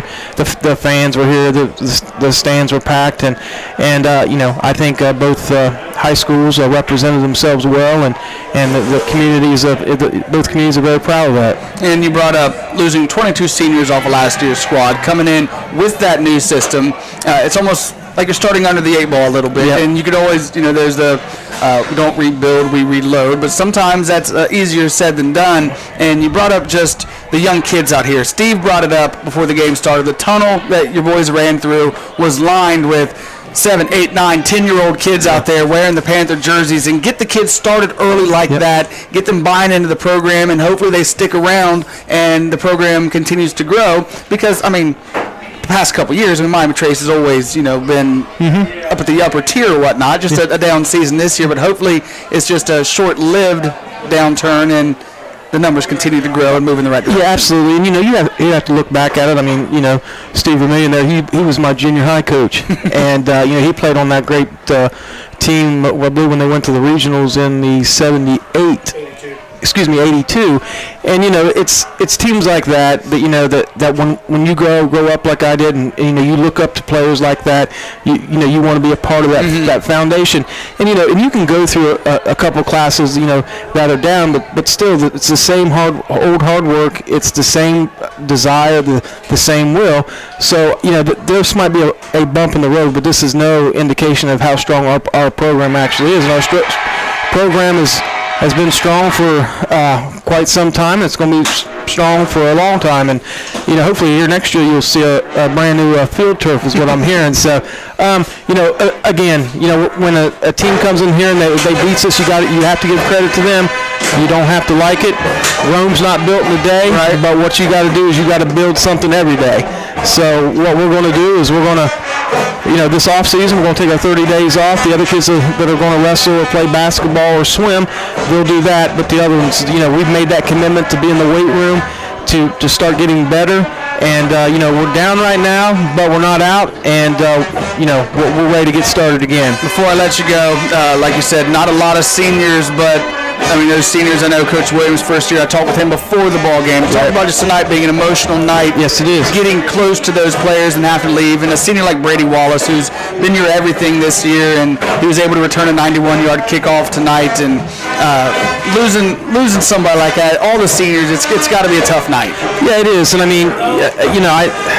could just, from experience, when I had my seniors at the last place I was coaching at, you see those kids and they grow in the system, and then when they leave, a part of you leaves too, right? Because and you don't do this for the money. You do it to touch to mold these men into productive citizens that they're going to go out and every day you go out to practice and every day you work with these kids, you give a little bit of your heart to them. And when they leave, it hurts. And what it is how they can repay that back is here in 4 or 5 years, you run into them, and they're productive citizens. And you know what? Hey, we might not have won that game, or I might have been on you, and you might not have agreed. But listen, you're a fine young man, better person because of it. And I'm very proud. I had the opportunity to come back here this year, and with Coach Williams allowing me to coach, and very excited to be a Panther. I'm a Panther through and through, and we'll be back next year. I appreciate you being so good to us, coming up and talking about us every Friday night when we're up here. Best of luck to you next season, man. Thanks a lot. Hey, I'll probably hear you in basketball. Yep, no doubt about that. Coach Alan Preston joining us now. Again, your final score, 43-12. Washington Courthouse beats Miami Trace. Back in 60 seconds with full game stats and to wrap things up here from Panther Field. Back after this timeout on Buckeye Country 105.5. Coach Alan Preston giving Steve Vermillion some props there on the post. I appreciate that, I mean, I did coach junior football for almost 30 years. Oh, wow. Yeah, when was the last year? It's just been a couple years back that you stopped, wasn't it? I want to say 4 years ago. 4 years ago. Welcome back to Miami Trace. Your final score, 43-12, as the Blue Lions pick up the victory in the Battle of Black and Blue. Steve, let's go ahead and run down the stats of tonight's ball game. That, of course, mainly Blue Lions. Yeah. That's the only touchdowns that Miami Trace had were on those kick returns. Yeah, Miami Trace, Brady Wallace, 13 carries for 79 yards. Really, Malik Jackson, 1 carry for 16, and Tyler Taylor had 6 for 11. They had 107 total yards rushing. But the passing department, Taylor was 4 of 16 for 48 yards, 2 interceptions. Brady Wallace was 1 for 2 for 10. Kobe Hughes had 4 catches for 41 yards, and Schweitzer had 1 for 17. They had 7 first downs. They were penalized 6 times for 84 yards, 3 turnovers on the night. Total yards for Miami Trace, 175. And they had 127 at the half. Yeah. So not much in the second half. But for the Blue Lions, they had 236 yards rushing. I had Jacob Rice, 21 carries, 193 yards. Nice. Yes. Dylan Stewart, 7 carries for 37 yards. In the passing department, though, Dylan Stewart, 19 out of 28. Wow. For 213 yards, 2 touchdowns, plus he ran a touchdown. Eli Ruth, what a great game this young man had. He had 2 touchdowns himself receiving, but 8 catches on the night for 123 yards. Eli Lynch had 5 catches for 40 yards. Richard Burns had 4 for 56. They had 18 first downs. Blue Lions did. They were penalized 8 times for 75 yards. No turnovers on the night, but total yards for the Blue Lions, I had them for 449 yards. 449. They've never had a problem with yardage. No, they haven't. It's been their defense that has really given up the points, but didn't do it tonight. Right, and of course a lot of those were the defense being on the field for a lot of times, some of those turnovers and whatnot, but the Blue Lions just a better team this year. Coach Preston even brought that up. Yeah. And Miami Trace, bit of a down season.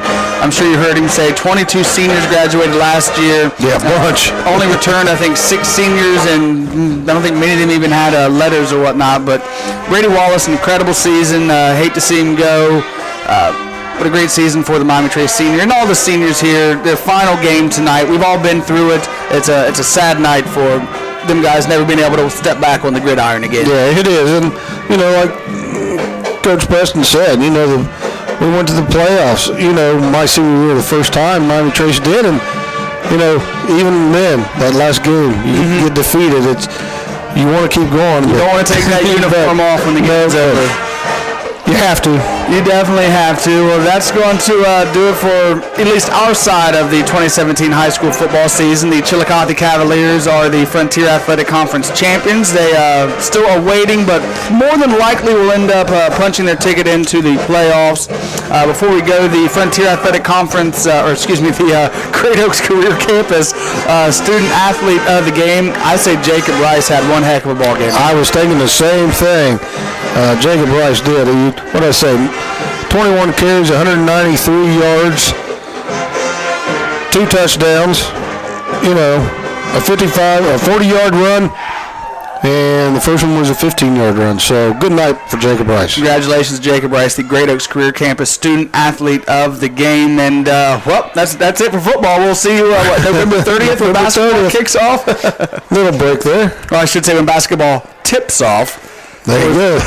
Our first basketball broadcast game. It's a girls' game. We've got Washington Courthouse, Lady Blue Lions on the road taking on the Circleville Lady Tigers. That'll be November 30th. Then we got that Ohio Valley Hoops Classic down at Southern State Community College in Hillsboro, December 1st. We'll have Wilmington versus Camber County, and also Leesburg Fairfield and East Clinton that first week. We'll be busy that weekend. We definitely will be.